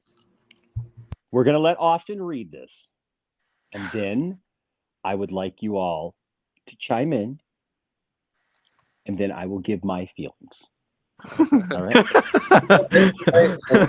Get ready for 45 Rant. I'm just telling you all now. You might want to go online and let everybody know about what's about to happen and what's about to transpire. Here, I got it. Okay. Rage. All right. This is gonna be my soundtrack to my playlist now. All right. So go ahead and read it, Austin. What's going on with G.I. Joe? So, Snake Eyes actor Henry Golding, the top actor in Enosh's list, his favorite of all time, says that Paramount has some grand plans for the G.I. Joe franchise. Speaking with comicbook.com, Golding provided a brief update regarding what the future of the G.I. Joe franchise might look like. Mm-hmm. I mean, quote unquote, Lorenzo de Bonaventura. What the fuck? The last director from the last movie. Lorenzo is a busy man and a phenomenal producer, and it's in safe hands, Golding said. Whatever happens, I think it's going to be a combination of what has come and what is to come. I think Paramount have some grand plans. I'm sure they So do. what does come next for the G.I. Joe franchise? Well, the ending of 2023's former Transformers Rise of the Beast suggested that a crossover Transformers G.I. Joe project may be coming sometime in the near future. The director, Stephen Cable Jr., told The Hollywood Reporter in 2023, maybe we don't have to go through the classic characters like Snake Eyes and Duke and all these other characters. Maybe there's a way we can use other characters that haven't been utilized as much. There are different series and editions and different factions of G.I. Joe as well. There's G.I. Joe Renegades and different branches too. So I started to play with that, and I pitched versions of it to the studio and the producers. I pitched a direction I wanted to go in and ways to branch out the universe in general. Transformers movies have scope and size, but we've been spending a lot of time here on Earth, so I just think there's more out there. Even in the graphic novels for Transformers, there are other planets and things like that. And I was like, we're just thinking too small. So if we're going to do movie number 8 and 9 and 10, maybe there's a way to make this more expansive and branch out. He does have a point with the last part. Other than that, I don't know what the hell he's talking about with no plans. So that is apparently it. I mean, what plans? What plan do they have? Yes, we know they show up at the end of the movie from the last Transformer movie. You're doing that next movie as well. So what is the future holds with all those characters? Is he gonna come back as Snake Eyes or no? I mean, that's well. not. I'll tell you what. The fact that he's saying something, obviously he's in the loop. Obviously they're keeping him in the loop. That's interesting.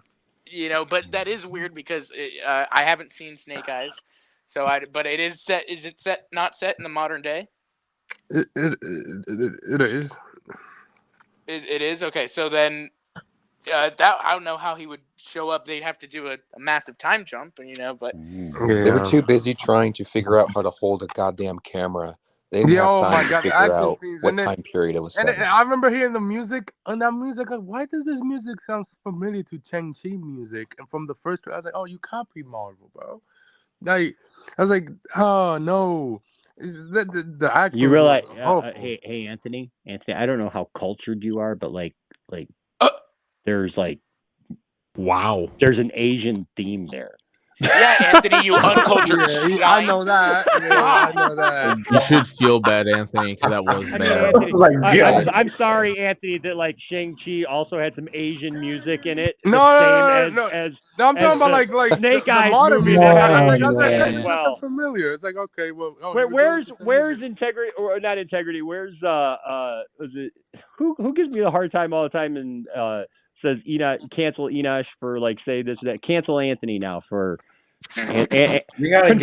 confirmed Anthony doesn't like Asian. No. We gotta get Anthony to watch some other kung fu or right. Oh, no, I'm a huge kung fu fan. I watch them all. Just that. No, I'm talking about the theme music they have from this modern times. Like, okay, similar. Okay, sure again. Like they always every trailer they put out for every music movie is always the same music. Like, can we get new music at least? Well, the Transformers and the G.I. Joes, they've had their soundtracks. Transformers had Linkin Park for a long time, and all these they do their songs and all that stuff. I mean, I don't know. I don't know how to feel about this. I'll be honest. I wasn't the biggest fan of the Rise of the Beasts. I'll be honest. I went into it because they were like, oh, it's a new director, different direct, blah blah blah. I was like, all right, we're gonna get something new and different. And he basically just copied a lot of what Michael Bay did. A lot of the action, I basically was like, Michael Bay didn't go anywhere, to be honest. It was better than last night. That's for sure. But absolutely. It's better than the last two. It's not hard. Dude, it's not hard. It's better than Bumblebee. You're making a Transformers movie. If you're making a Transformers movie, it is not hard to top to make it worse than the last night. It's not hard. So, but right now they're in a spot where with Transformers, they've gone backwards. We're in the 90s now with Bumblebee and with Rise of the Beast. And Snake Eyes is over here in the modern era. But I guess with the way Stephen Cable Jr. says, they can do Renegades or something maybe in the 90s. And then time jump. But I don't know. Or this is probably what's going to happen. The Transformers are going to go off planet and come back and team up with the G.I. Joes. It'll be modern day, so Henry will be there. And here's the thing, though, Austin. Lorenzo, this is Lorenzo the Remote Control talking, right? Lorenzo? No. That was Stephen Cable Jr. talking about his pitches for Renegades. Okay. So Well, Lorenzo, I'm talking about like the producer Lorenzo. This dude is very in denial. And what I'm talking about is that when Rise of the Beast was out, he is trying so hard to connect Rise of the Beast to the Michael Bay films, even though that pretty much most of us really know that even the director saying this is a reboot, even though it's in the 90s, it's taking place after Bumblebee. This dude, like in the press release, press tour for Rise of the Beast, the premiere, one of the people asked the director, "Hey, is this movie a prequel or a reboot?" And the director was going to answer, but then And he Lorenzo stopped just him. I remember that. interjects saying it's a reboot. You know, it's it's a prequel. I'm like, dude, no one says you, and he's trying to like connect the freaking upcoming animated films to the live action. Well, of course. Why wouldn't he? Look, our opinions aside of those movies, as far as the subjectivity of how good they are or not, why wouldn't he? Even The Last Night made almost $1 billion. They're going to keep it in the Michael Bay universe. Period. That's not changing, because no matter what, even as shitty as they get crapped on and stuff, like, they make money, and a lot of it. The problem is Phil, they already did this. They did this on Netflix. Actually, they did it pretty well. Actually, I thought it's a 3-part thing. It's 3 limited series things where they take it back to Cybertron. I don't know if you've seen that, but it's all CGI. It looks amazing. It's Is it 2D? No, it's 3D, but it brings 3D? back Oh, so yeah. many. But it tells the story literally all the way from Cybertron all the way to what we remember as kids on Generation 1 Transformers, and then it gets into Beast Wars even, and it gets into like all that stuff. It was called the Fight for Cybertron or whatever. It's called War for Cybertron. War for Cybertron, Phil. It's amazing. It's actually, you're right. It's a better movie series. I mean, it's done like a limited series, right? But I mean, if you think of it in context time wise, for movies and stuff, I mean, you literally have 3 limited series, back to back to back that tell the entire story. I mean, literally Galvatron, the entire Unicron, like it retells parts of that story that, Rodimus Prime. It's crazy how good of a job it really does as a true Transformers thing. Don't they have an animated movie coming out with Scarlett Johansson? Yes. Chris Evans this year? Yeah, that movie. Yeah. That movie has 0 marketing. Like, where is it? Well, the trailer's not supposed to out be yet, an animated. It's animated. Yeah. It's not coming to September. I mean, if they released the next Pedro movie and for DreamWorks. Like, come on. I mean, I will say this about going forward with like Austin does have a point. There's no way they're moving away from the Michael Bay timeline. Oh hell no! Just because it makes it just makes sense. Though, because like I mean, I honestly like here's the thing. It would make no sense financially for them to. It would only upset the audience. I was just gonna finish by saying too. Go ahead, babe. Hold on. I was just gonna finish by saying too, like okay. Like with this last film and going forward, I'm sorry, but you can't write yourself out of the bullshit that Michael Bay put these movies in. You know how humans had no rights and no place in doing anything for the history of mankind. It was all Transformers. Transformers fought the Nazis. Transformers, fought in World War I. Transformers found King Arthur's sword. Fought in the Civil War. So like, you can't write yourself out of those things. You can't retcon them, and there's just no way. Transformers landed on the moon first. Exactly. Okay, well, I get what you're saying, but I don't think. Look. Here's the thing. I am somebody that likes Transformers, their guilty pleasure movies, but The Last Night was a bunch of bullshit. But Amen. I don't see the general public and fans of Transformers give that much of a crap about the retconning of the movies. That's ridiculous. Really, I don't see that. I just see Rise of the Beast as a fun film taking place. I see Bumblebee as a I forgot what you said, like as a new foundation for Transformers, and then Rise of the Beast picking that up, having like this potentially a new timeline of Transformers films where they want to stray away from Michael Bay to have it be familiar, but not too much, but not have it be like in the same connected universe as the previous ones. You know what I'm saying? Because I don't see them doing that. Like Well, they're already retconning stuff. Like with Rise of the Beast, right? They retconned that. Obviously, the Transformers didn't land here for the first time in 2008. Right. Because I don't think anybody. I don't think. Yeah, they can do little things like that. They're not going for that. But it makes it more convoluted. They're not going for that. It does make it more convoluted, but I do think like little things like that they're gonna just purposely ignore. Because, like I said, they're not going to move away from the Michael Bay universe. I wouldn't even be surprised if at some point we see Mark Wahlberg or somebody like that return. We don't need that. We don't need that. I wouldn't be surprised. He's dead, We're though. good. We're He's good. dead. Is he? Did he die? I forgot. Yes. Oh, see, well. He's dead. I mean, we would probably get more. No, Shia died. I thought Shia died off screen. I thought he died. No, he's the one who died off screen, and that was when Optimus Prime woke up. But no, I don't think Mark Wahlberg's character. Oh, he died. did. Oh my God! No, I mean, I'd rather have more of Haley character. See, I don't see any of those guys coming back. Like, sure, in Rise of the Beast, they did pepper in some stuff from the Michael Bay films just to please. You don't see the characters from 2018 coming back, like the score. Well, not only that, even if you're gonna have to do that, then you're talking changing the designs, which people honestly really like the designs of the. I like the new one. The new one looks dope. I just saw on Twitter the other day too, right? You know, people posting the 2008 movie, and like these visuals still hold up. They still look pretty good when they're transforming. It's like you're taking more of a risk. You are taking the bigger risk. Rebooting and leaving that universe because you're now leaving all of those fans that bring you $1 billion per movie and saying, hey, we're starting from scratch. Everything that you I don't see. Okay, I don't really. I don't. That's a bit of a stretch. I mean, I see where you're going, Austin. Like, don't get me wrong. I see where you're going. I don't see. I mean, I'm a fan. I'm a fan of those movies. I mean, I grew up. I mean, those movies made me a fan of the entire franchise. I mean, I watched G1. It was on G1. That was on reruns, for God's sakes.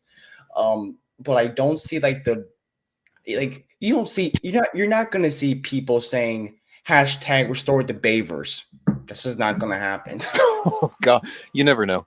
I wouldn't put it past him. I already saw people out there after Rise of Beast going, I'll take Michael Bay. Oh my God. I'm not surprised anymore. But I do see where you're going with Austin. All right. Has everyone had ample time to voice your opinions on this G.I. Joe apparently Transformers crossover story thing? I did want to ask you a question. What's that? How excited are you to see the G.I. Joe and Transformers mecha-suits riding on top of Bumblebee and Optimus Prime? I mean, I would say this. If that would happen, whenever it comes out, it would force Marvel to change Avengers 5's release date again. I would never. Nah. That I'm just being funny. Just being stupid. It would never happen. Marvel will topple them. What? I mean, that's like 400 we know you've been waiting patient, Enosh. I've been waiting patient. You know what? Hold that thought for just 1 second. Hold on, just 1 second. I gotta prepare for what I'm. Oh Lord, he has to prepare and he has to get all that. Is he getting a shot? He's probably gonna get a shot. Floors are not gonna clean themselves. Wait, you sitting on Trash's room? I don't know why it's the camera onto him, just literally breaking everything in his room. The rage room. He has the Blu-ray of Snake Eyes, so he's just gonna break it. Oh no, he's gonna smash it. I can kind of don't know what this is going. No, but if he did, that would be amazing. All right. What if he just pulls out a copy of Snake Eyes and burns it live on stream? No. He should just go to a thrift store and buy it for $2. I don't have a copy of Snake Eyes to burn because I would never bring myself so low as to purchase or even sully these hands on something as god awful and disgusting, utterly immoral, and degradizing as the Snake Eyes film. I'm gonna say. Here's I'm the gonna thing. send you a copy just for your key. Here's the thing, okay? First of all, I watched the Snake Eyes movie, right? And I don't have anything personally against Henry Golding. I'm sure he's a fine individual. I'm sure that he is an upstanding citizen in his own right. But you know what? Screw that, because he is not Snake Eyes. That movie that he was in is the worst example of anything being attached to an IP that then is not that IP at all. It's just whatever the heck we just pulled out of our butt that day. Because that's what Snake Eyes is. That's what that movie is. It's just absolute garbage. And if you need 54 minutes of me ranting about the Snake Eyes movie, I've got a video for you. So just look up Poindexter Lounge Snake Eyes, and you'll see exactly how I feel about that. Are you all still with me? Yeah. Good. Okay. I couldn't hear anything. You guys are muted. Awesome. So I have a video about that even Jeremy from Geeks and Gamers complimented me personally on, because he felt the same way. And I will absolutely admit that I agree with him when it comes to G.I. Joe, because G.I. Joe doesn't care about G.I. Joe anymore. Let's be honest. G.I. Joe doesn't care, because Hasbro owns G.I. Joe, and Hasbro doesn't care about G.I. Joe. Hasbro doesn't care about G.I. Joe fans. See, we were talking earlier about if they make a Thundercats movie, because they're still talking about should we or should we not make a Thundercats movie, and who would go see that? Well, guess what? We're already past that when it comes to G.I. Joe, because we already have G.I. Joe movies. We have live action G.I. Joe movies that they have made that they sucked. And we still have yet to see a good one.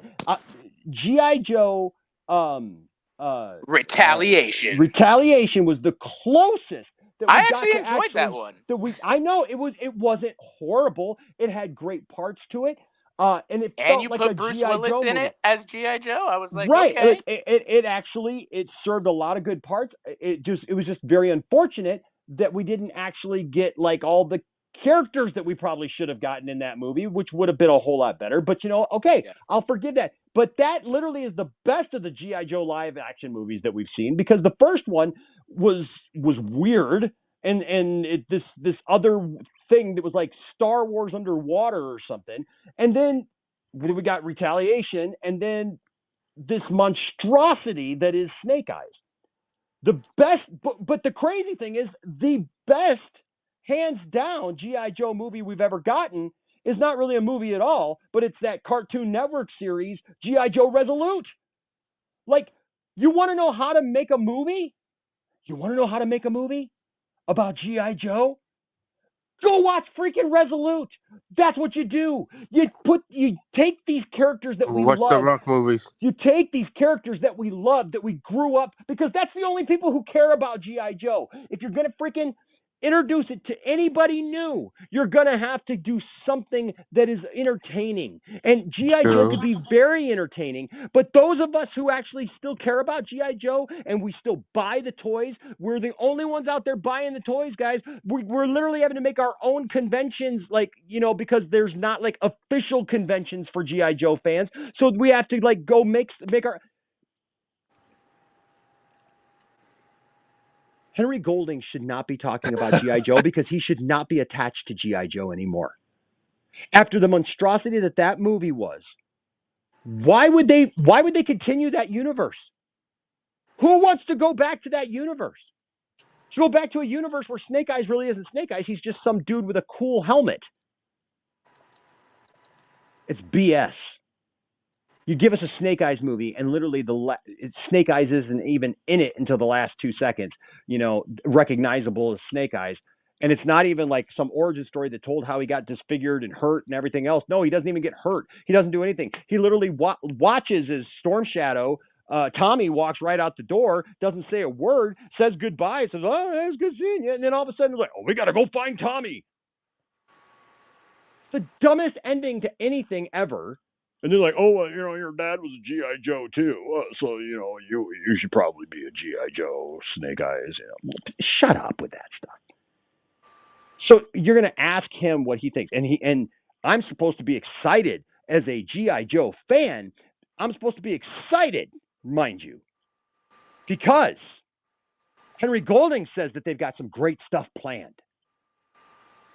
Is it as great, Henry Golding, as the freaking boa constrictors that could hypnotize people when they're thrown in that pit, which makes no sense whatsoever? I mean, giant boa constrictors with hypnotizing eyes. It's like the snake from Alice in Wonderland. Is it that good, Henry?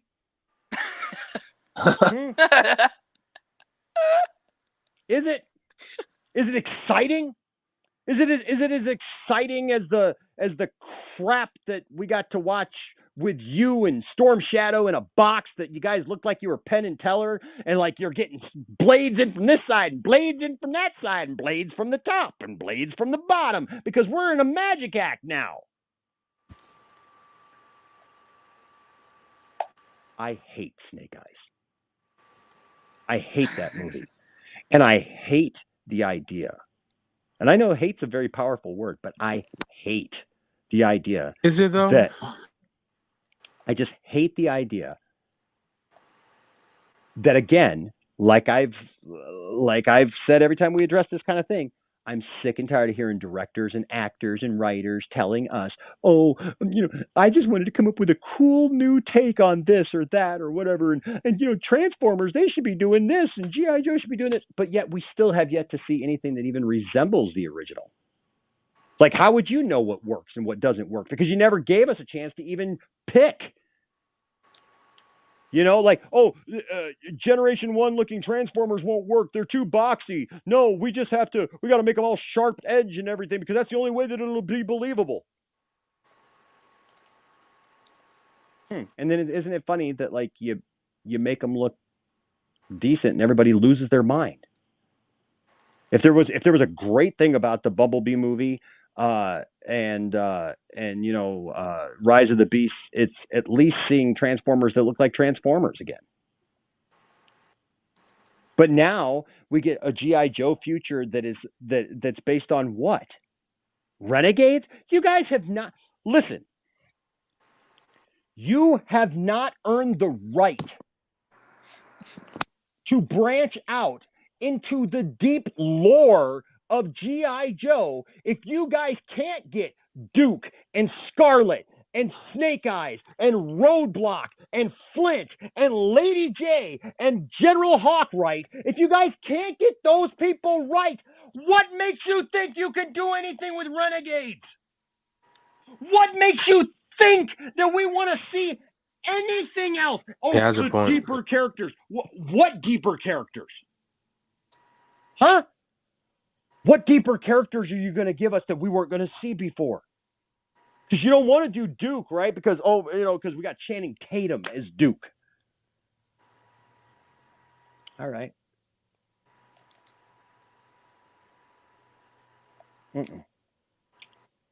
It's BS. It's BS. You're Renegades. Really? I would have at least respected you if you said, that Resolute thing was pretty good. But no. You guys want to get into Renegades. You know what Renegades is about? They already kind of did that story. All Renegades is that Cobra pins some illegal activity on the G.I. Joes, and half of them all get arrested and court-martialed, and then there's like this small little band of them, of course, led by Duke and Scarlet and Snake Eyes, right? And so like they're on the basically lam. retaliation. Right, they're on the lam. That's all that is. So again, even in our we're doing cool new things that's ever been done, you can't even get that right. You don't even know the own properties that you've got a whole freaking movie that already did that. I don't know how to help Hasbro anymore. I don't know how to help G.I. Joe anymore because apparently they just don't care. They just don't care about actually like presenting anything that resembles G.I. Joe at all. It just doesn't even resemble it. It's Snake Eyes in look only for an action figure. And for all you notice how they bait and switched everybody with that movie? It was like all the posters and everything had the helmeted Snake Eyes all over it, and it looked cool and everything. He's in battle poses, and none of that happened. You got not one scene of Snake Eyes with his helmet on fighting anybody. It's like Master Chief's. He puts the helmet. Don't even bring the up thing Halo on. right now. He puts the thing on right at the end. It's a fair comparison. As a motorcycle helmet. They have just taken a dump all over the entire lore of G.I. Joe. From the comic books, I mean, the passion that has been there, like I would just rather them just say, you know what, we're not going to do any more G.I. Joe because maybe it's a icon of the 80s that you just can't have a resurgence of because it was a day and time or whatever. I don't believe that. I think you can still have G.I. Joe, but please stop this. This is not a fandom menace thing. Somebody messaged me and asked me something about it. Well, isn't that just being like the fandom menace just complaining? No, it's not, because I'm not just making stuff up. Like we literally just read the article, like, and we've watched the movies. They don't even resemble G.I. Joe in any of its forms. Like it's just, we threw the names Snake Eyes and Cobra Commander and Duke on a bunch of characters, and they didn't even resemble what those characters were. So it's not about a political thing. It's not about making up, things to say, well, I hate G.I. Joe now. I don't hate G.I. Joe. I love G.I. Joe. That's the thing. This is just ridiculous. It's just ridiculous that they're going to continue down this path. And, look, somebody asked earlier, like, how I felt about the end of Beast Wars. Like, the movie sucked. I felt like it was all over the place, but I loved the end. I loved the fact that they were going to combine G.I. Joe and Transformers. I mean, one of my favorite comic book series when I was a kid was a G.I. Joe Transformers crossover. And, so I don't have any problem with that. I just do it well. Can we, Hollywood, can you just try for once, just for me? Take the original, look at that really closely and go, this is why people like this. Let's make a G.I. Joe movie that resembles that. Let's not throw in a bunch of stupidity like giant anacondas. It wasn't even a cobra. I could have respected a freaking cobra. Well, I think that's your point there, Enosh. It's that, like, and it's not just with G.I. Joe. And somebody mentioned Halo and a bunch of other things that they're doing right now. Is that the lore is right there in front of them.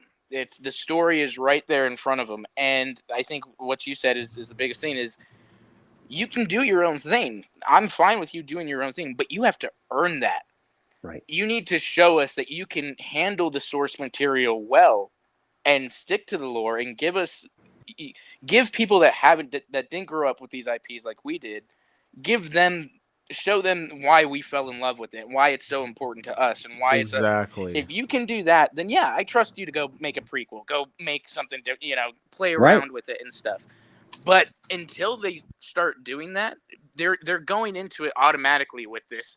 Oh, let's do our own thing. Let's start. No, don't start that way. Stick to the lore. I know it's hard to do, but We're stick telling to our the lore. own story, okay? Yeah, well, God. but that goes back. It goes back to all those stories from like Superman Lives, right? Like of like John Peters saying that he didn't want to see Superman in that suit or with a cape or being able to fly. You know, like well then that's not Superman anymore. Yeah. That's whatever. I mean, it's something else, but Technically, it's Superman I'm playing. It's what? No, so I was gonna say that's technically Superman. That would have been interesting. That would have been an interesting story if that movie ever went. Oh yeah, just Superman without flying. Like I don't know how. I mean, sure, I guess. Just him with the red vision, laser vision and shit. Did you guys see that copy of Action Comics #1? It's graded an 8.5. Yes, it's like near perfect. The That's bidding probably is cost already like up. $20 million. No, the bidding's up already over $5 million though. Oh hell no! Yeah. Jesus Christ! Yeah, Nicolas they Cage were bought it. they were well, Nicholas. I think this might be his actually. Now that I think about it, because I had heard that his was going to come up for auction at some point here pretty soon. Do you remember when we read the story? This is a great segue into the super chat that we got that's getting ready to be read. But do you guys remember when we read that story about Nicolas Cage's copy of that, where he had Action Comics #1 and it was stolen, and he made an insurance claim on it, got the money, and I think at the time he paid like, what was it, like 2.1 million or something? It was somewhere in there. It was like somewhere between 1.5 and $2 million or something like that. So he got the insurance money. Then they found his copy of Action Comics #1. Like the person got busted, and they had apparently a bunch of different things, and so he got his comic book back. So he got all that money, and the comic back. Yeah. So, but now it's like up over $5 million for that comic book, and apparently there's less than like 80 of them out of the 200,000 that were printed. First appearance of Superman. You should get the first appearance of Wonder Woman. Tony Movie Chappie, D9 Neil Blomkamp fan with another $4.99 super chat. Thank you, sir. You love that shit. Says Enosh, explain why you think Christopher Reeve would have loved Man of Steel. In a nutshell, I mean, I've got a whole video, almost docu thing that I'm going to do about this one day. But the long and short of it is, people often ignore the fact that Christopher Reeve did not like the campiness of his movies. He loved Superman being a symbol and being the big Boy Scout and everything, and obviously he played that up, and he didn't even mind the comedy, but he was very, very much over that. That's why he actually came up with the concept for Superman 4 of Superman taking on nuclear arms, because it was the most serious thing that he could think of Superman doing in a time in the mid 80s when the Cold War was at its height, it's at its heights, and it was a major issue going on in our world. And he felt that Superman should be handling those kind of things. That Superman should be taking care of those kind of issues, real issues that were going on, and not just the slapstick, humor stuff. And so, and Christopher Reeve spoke about that many times, and he was always disappointed with how, he never got to realize that seriousness of Superman. And so, he talked about it several times throughout his career, with just the silliness of it. I mean, I think that we all can look back at Superman 78 and go, hey, these were great movies for the time. And I mean, they're still great movies today. Superman the movie and Superman 2 to me are just phenomenal films. But in there, even like there's some tonal changes. Like Superman the movie, it has some slapstick, it has some humor, but it's well balanced. Richard Lester took over the directing from Richard Donner, I say takes it over, but it was forced. And Richard Lester is more of a comedy writer, and so there's a lot more comedy in Superman 2, the theatrical version, and than there is in Superman the movie. And then obviously then he also did Superman 3, which is full on comedy with Richard Pryor. And then Superman, by the time you get to Superman 4, even though it was a concept by Christopher Reeve, it was not written by Christopher Reeve, and so it got messy and hairy and all over the place. Plus, Canon Films didn't put the money into it that they were supposed to, so that was something. So, but Christopher Reeve would talk about it, that he was never quite satisfied with where they took Superman. Like he always felt like there was something more they could have done with it. Movie. They should have done a fifth movie. Well, they almost did a fifth movie, but as far as why I think that he would have loved Man of Steel, it's because Man of Steel is all about all the things that make Superman Superman. And I think that just everything that I have seen and heard Christopher say in interviews, in print, and things like that, everybody talks about him as his time as Superman, but he was really over that. He appreciated being Superman. He understood the role, that he played as being Superman. So he never downplayed that, but he was very much over like people just acting like that was what he was, and he passed the baton to Tom Welling, for example. He when he passed it on, he didn't pass it on to Brandon Routh. He ended up passing it on to Tom Welling.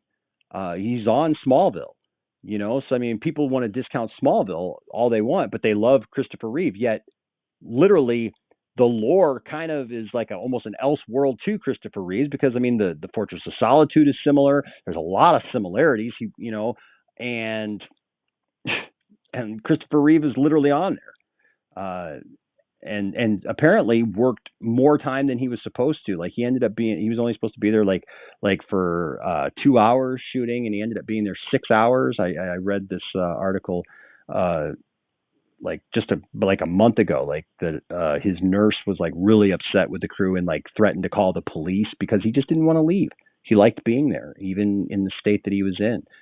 So yeah, I mean, I think Christopher Reeve would have absolutely loved Man of Steel. I think that, and I don't think that Christopher Reeve would have had this big issue that everybody has thinking it's too dark or whatever. I think Christopher Reeve would have understood and saw the things that a lot of people overlook when it comes to Henry Cavill's portrayal of the character. So there's a lot more to my thoughts on that, but that's that is it for that. It's good. So can I comment on the G.I. Joe thing? Sure. So the whole G.I. Joe thing, I completely understand where you're going with, because I like the Rise of Cobra movie because it's more goofier, like all that stuff. Retaliations I also like, but I like it a little less than the first one. Snake Eyes was just very boring. I don't know how you can make a movie based on Snake Eyes and make it boring.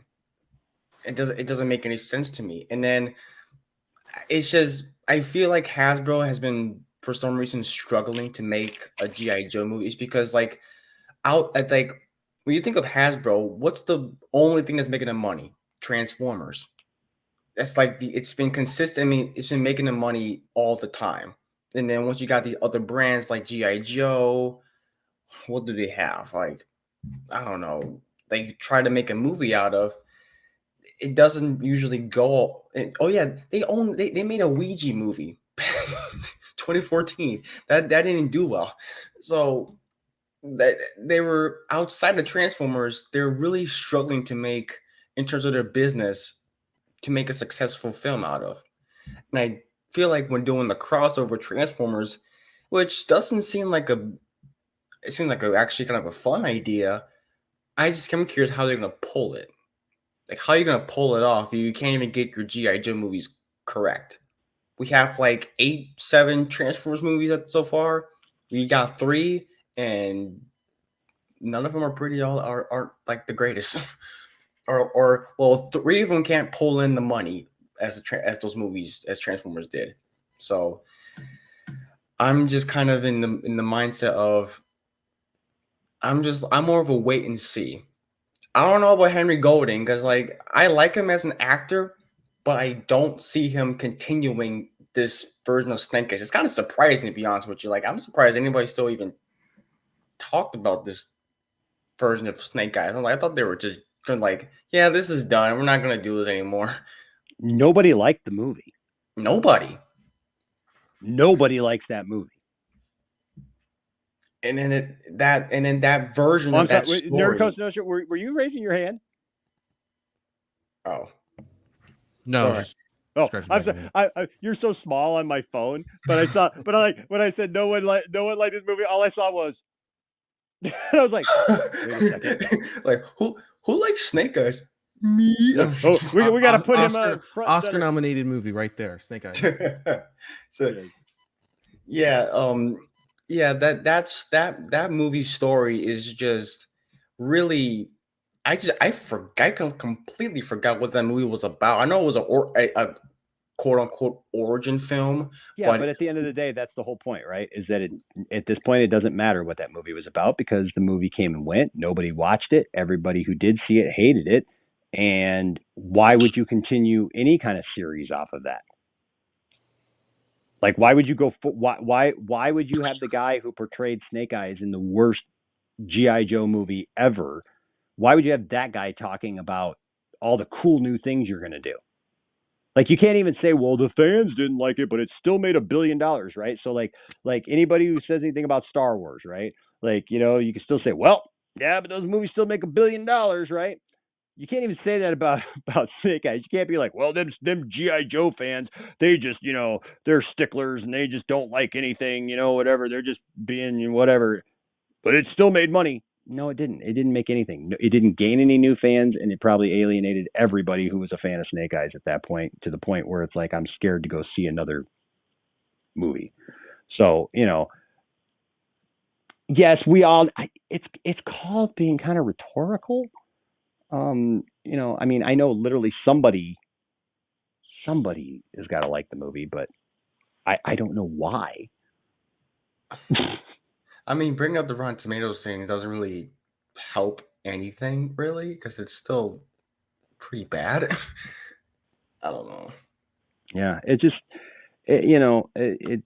like you said, at the end of the day, I just wish, especially with a property like G.I. Joe, don't try to change it too much. Don't try to make it something else.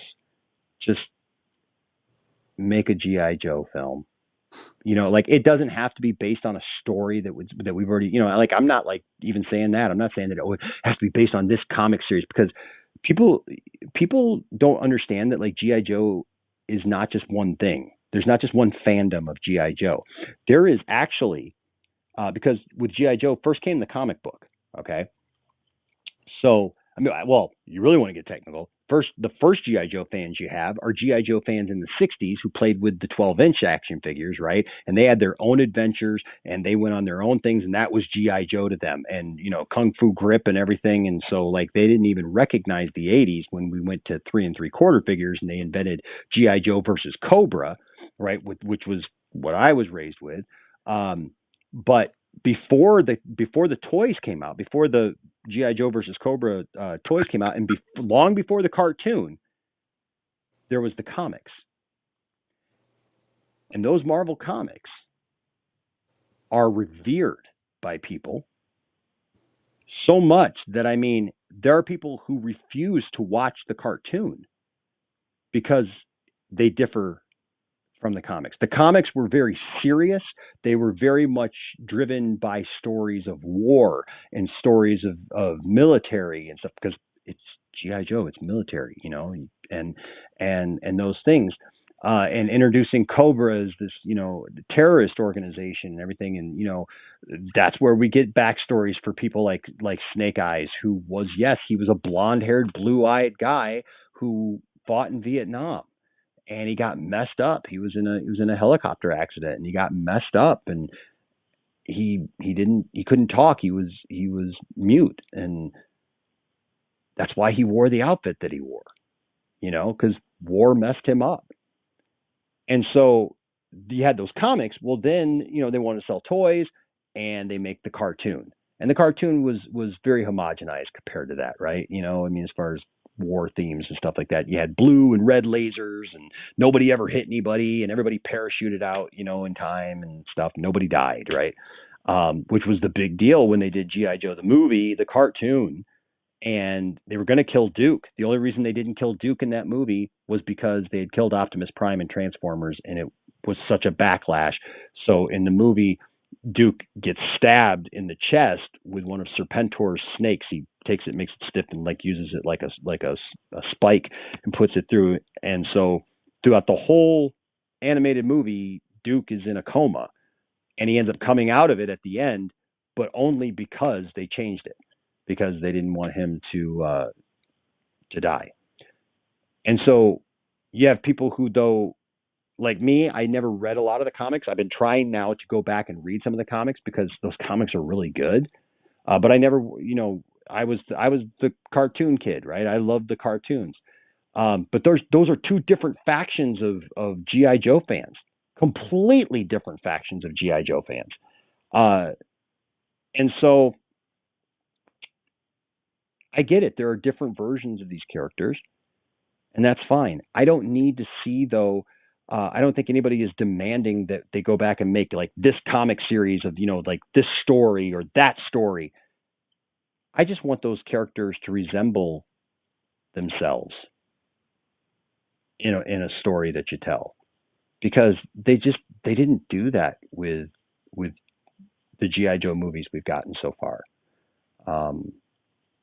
They've not done a really good job of that. And so, I don't know. It was something that today when I saw that, I was just like, I can't believe that they're still going to pursue that instead of, it's your chance to reboot G.I. Joe, right? I know that they just tried to do it with Snake Eyes, but just let the Snake Eyes thing go. Reboot all of G.I. Joe and bring it into Transformers. It would make sense, but such is Hollywood. Everything doesn't always make sense. So, any last thoughts? Go around the horn. Well, I do got to get going. Yep.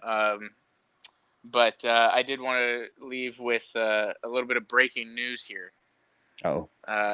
Just real quick. Sources from the set of the new Superman movie, directed by James Gunn. We have an exclusive scoop here. Everybody, be prepared. Sources are saying the production of James Gunn's Superman is not going smoothly. Nope.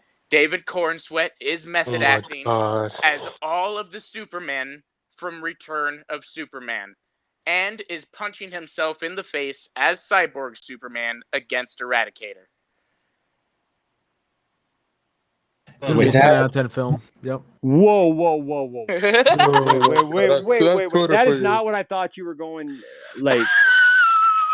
Because there was a story today that came out, and I almost used it, but I was going to actually see about using it tomorrow. Of that David Cornsweet got into a fight with James Gunn. With James, yes, they're making fun of that. They're making fun of that. Oh, okay, yeah, because there was this. Oh, okay, thank God. All right, yeah. Some random dude, some literal no one comes out yesterday with a tweet and goes, "I have an exclusive source from WBD that said David and James got into a big fight and there's a possible recast coming. They might cancel the film. Millions could be lost." Okay. Of course, the Aaron Fisher dude just commented and was like, "I knew it." And I was like, "Oh God." Well, that's what I don't understand. Like, how does anybody see that and go, "Oh yeah, that's real"? People are very gullible and also very let's say unintelligent when it comes to what actually goes on. I mean, it's because people on social media believe. Well, they just get those engagements. That's what it is. People with the opinion that don't like Gunn, of course, will look for and find things. Just like people that don't like Snyder will look for and find things to not like and hate about Snyder. It goes both ways. Yes, it does. And so, of course, if you don't like it, you're gonna jump all over that as fact and oh my gosh, and run with it. But anyways, right. yeah, that's my departing thoughts. All right, Anthony. Good stuff. We'll talk to you, everybody. All right, buddy. Anthony, you have anything to add as we leave this episode? Just whatever happened to the G.I. Joe franchise with their Transformer. Hopefully, it's good. I have whatever they do with it, I'll be there. Just hopefully it's good. That's it. Cool. Bradley, your closing thoughts. You're 100% right about Snake Eyes. It's probably one of the worst modern films ever made in the history of filmmaking.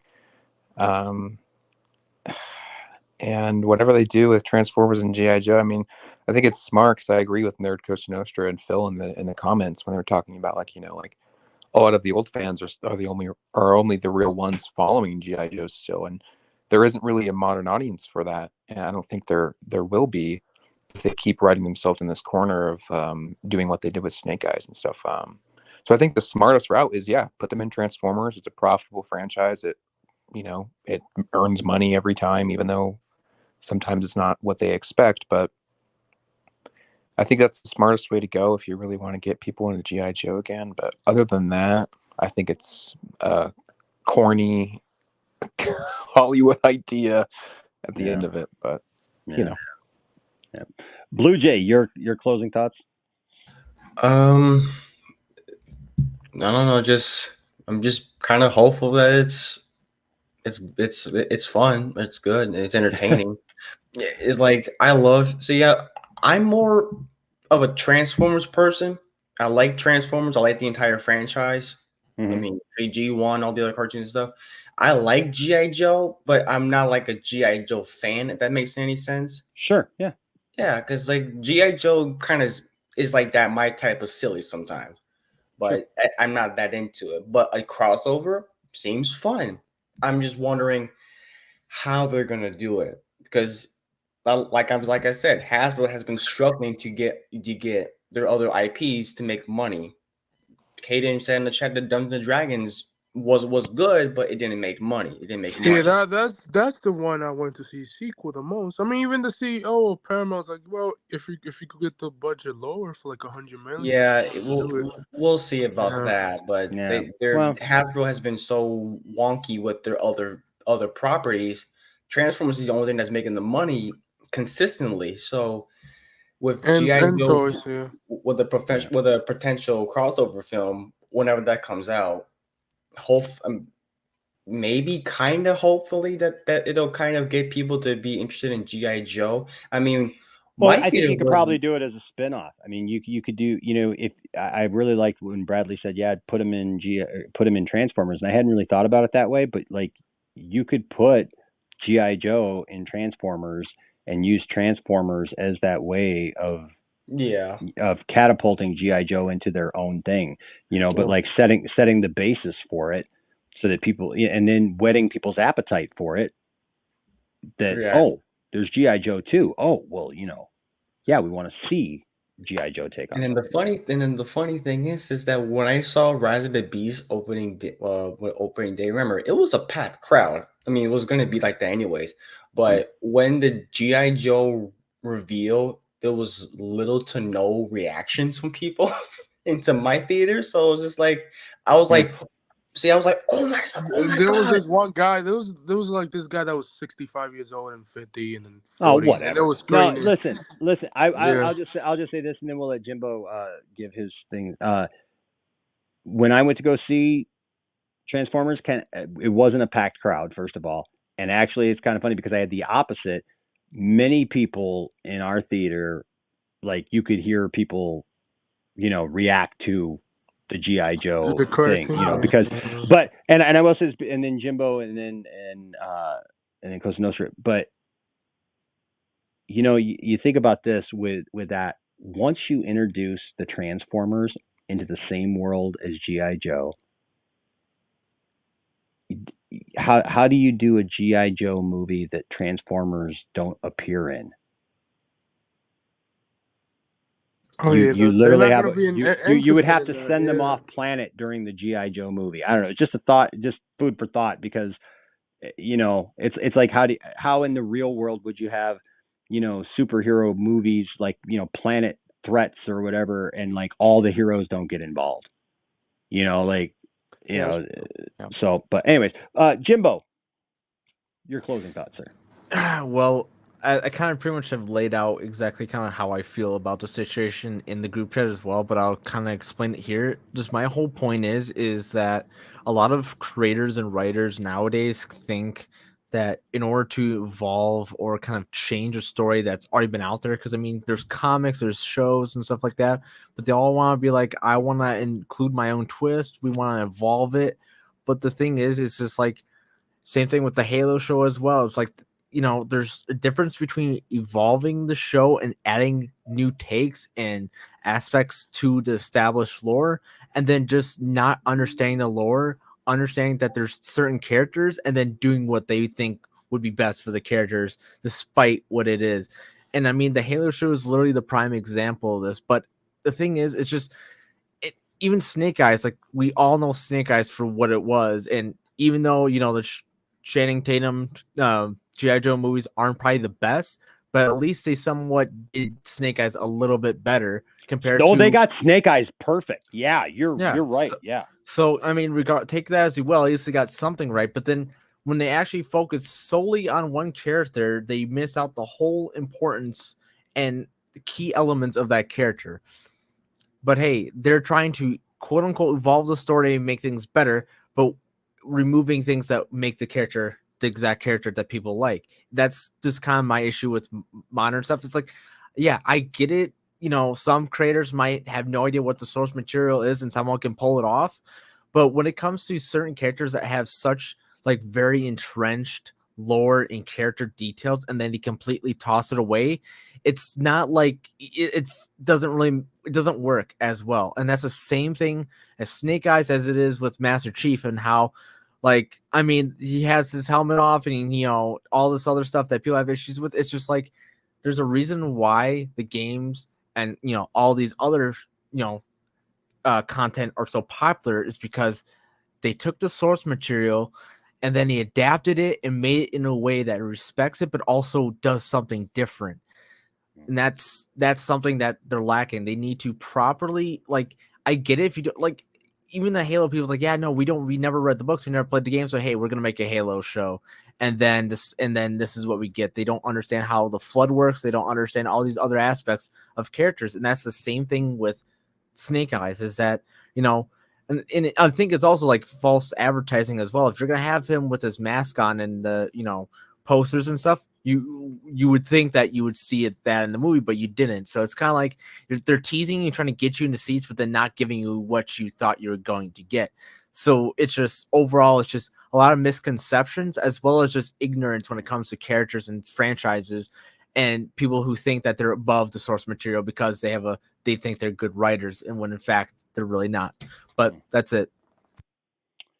Nerd Cosa Nostra, you have the floor, sir, and the final word tonight.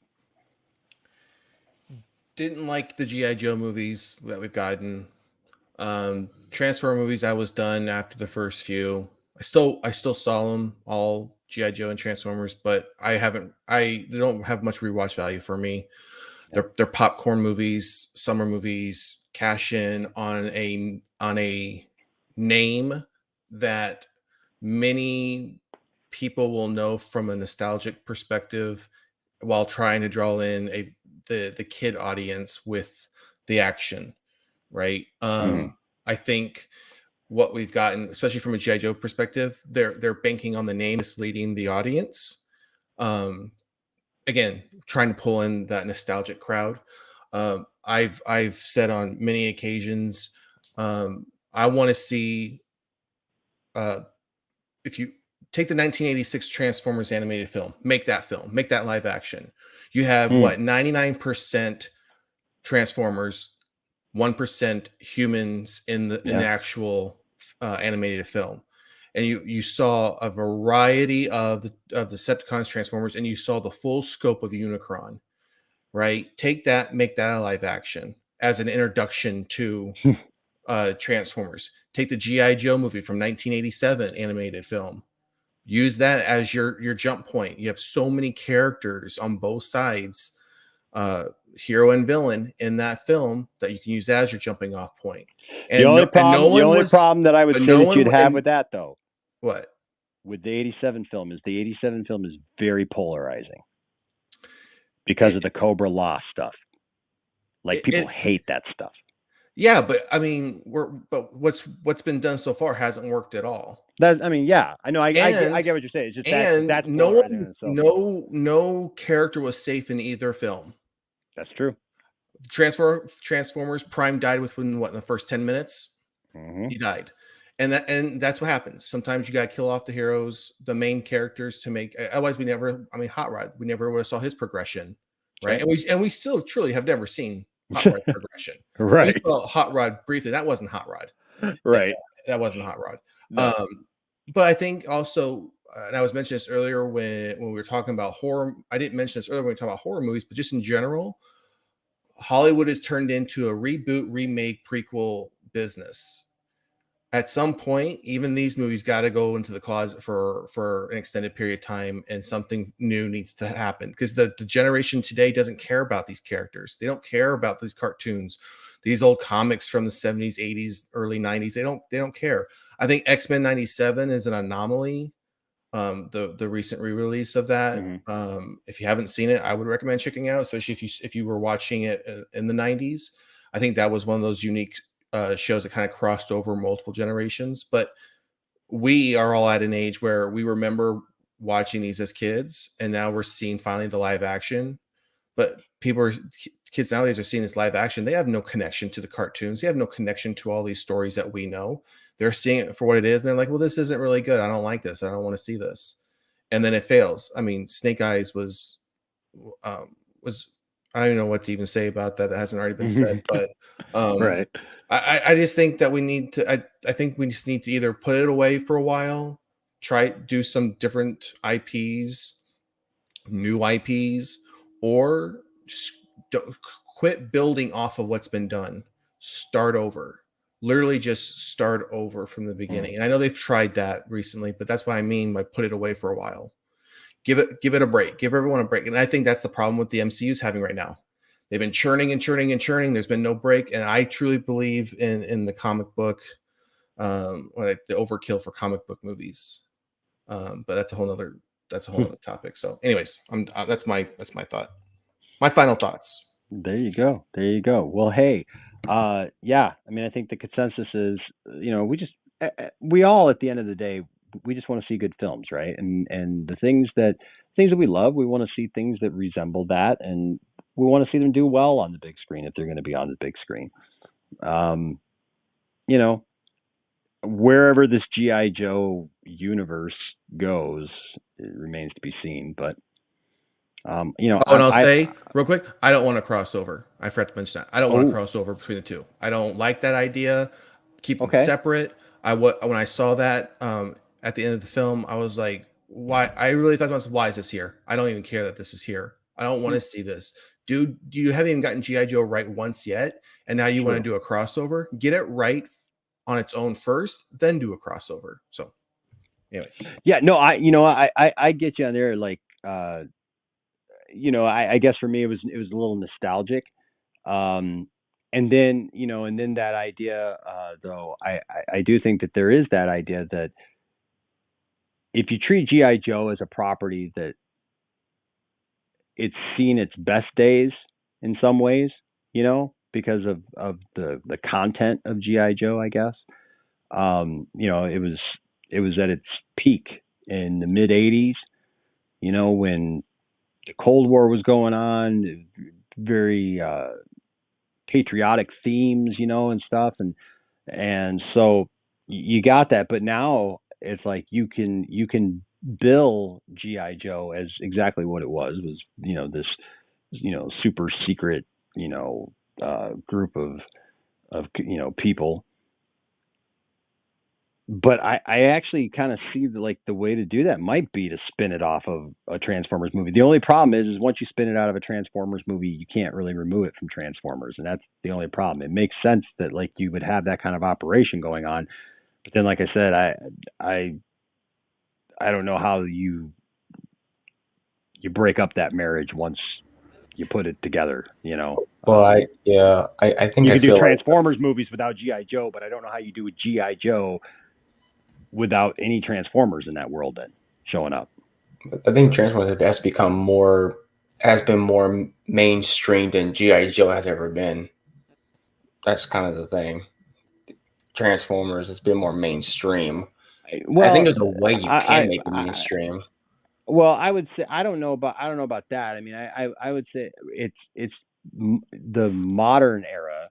More people are aware of Transformers, but I mean, if you go back, I mean, GI Joe's been around since the '60s.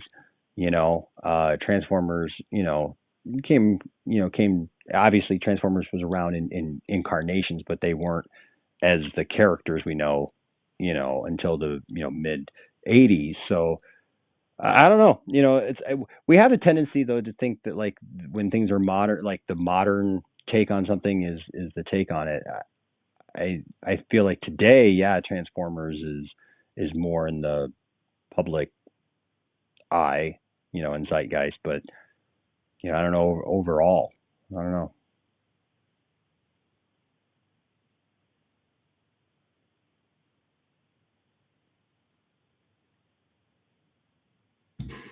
Well.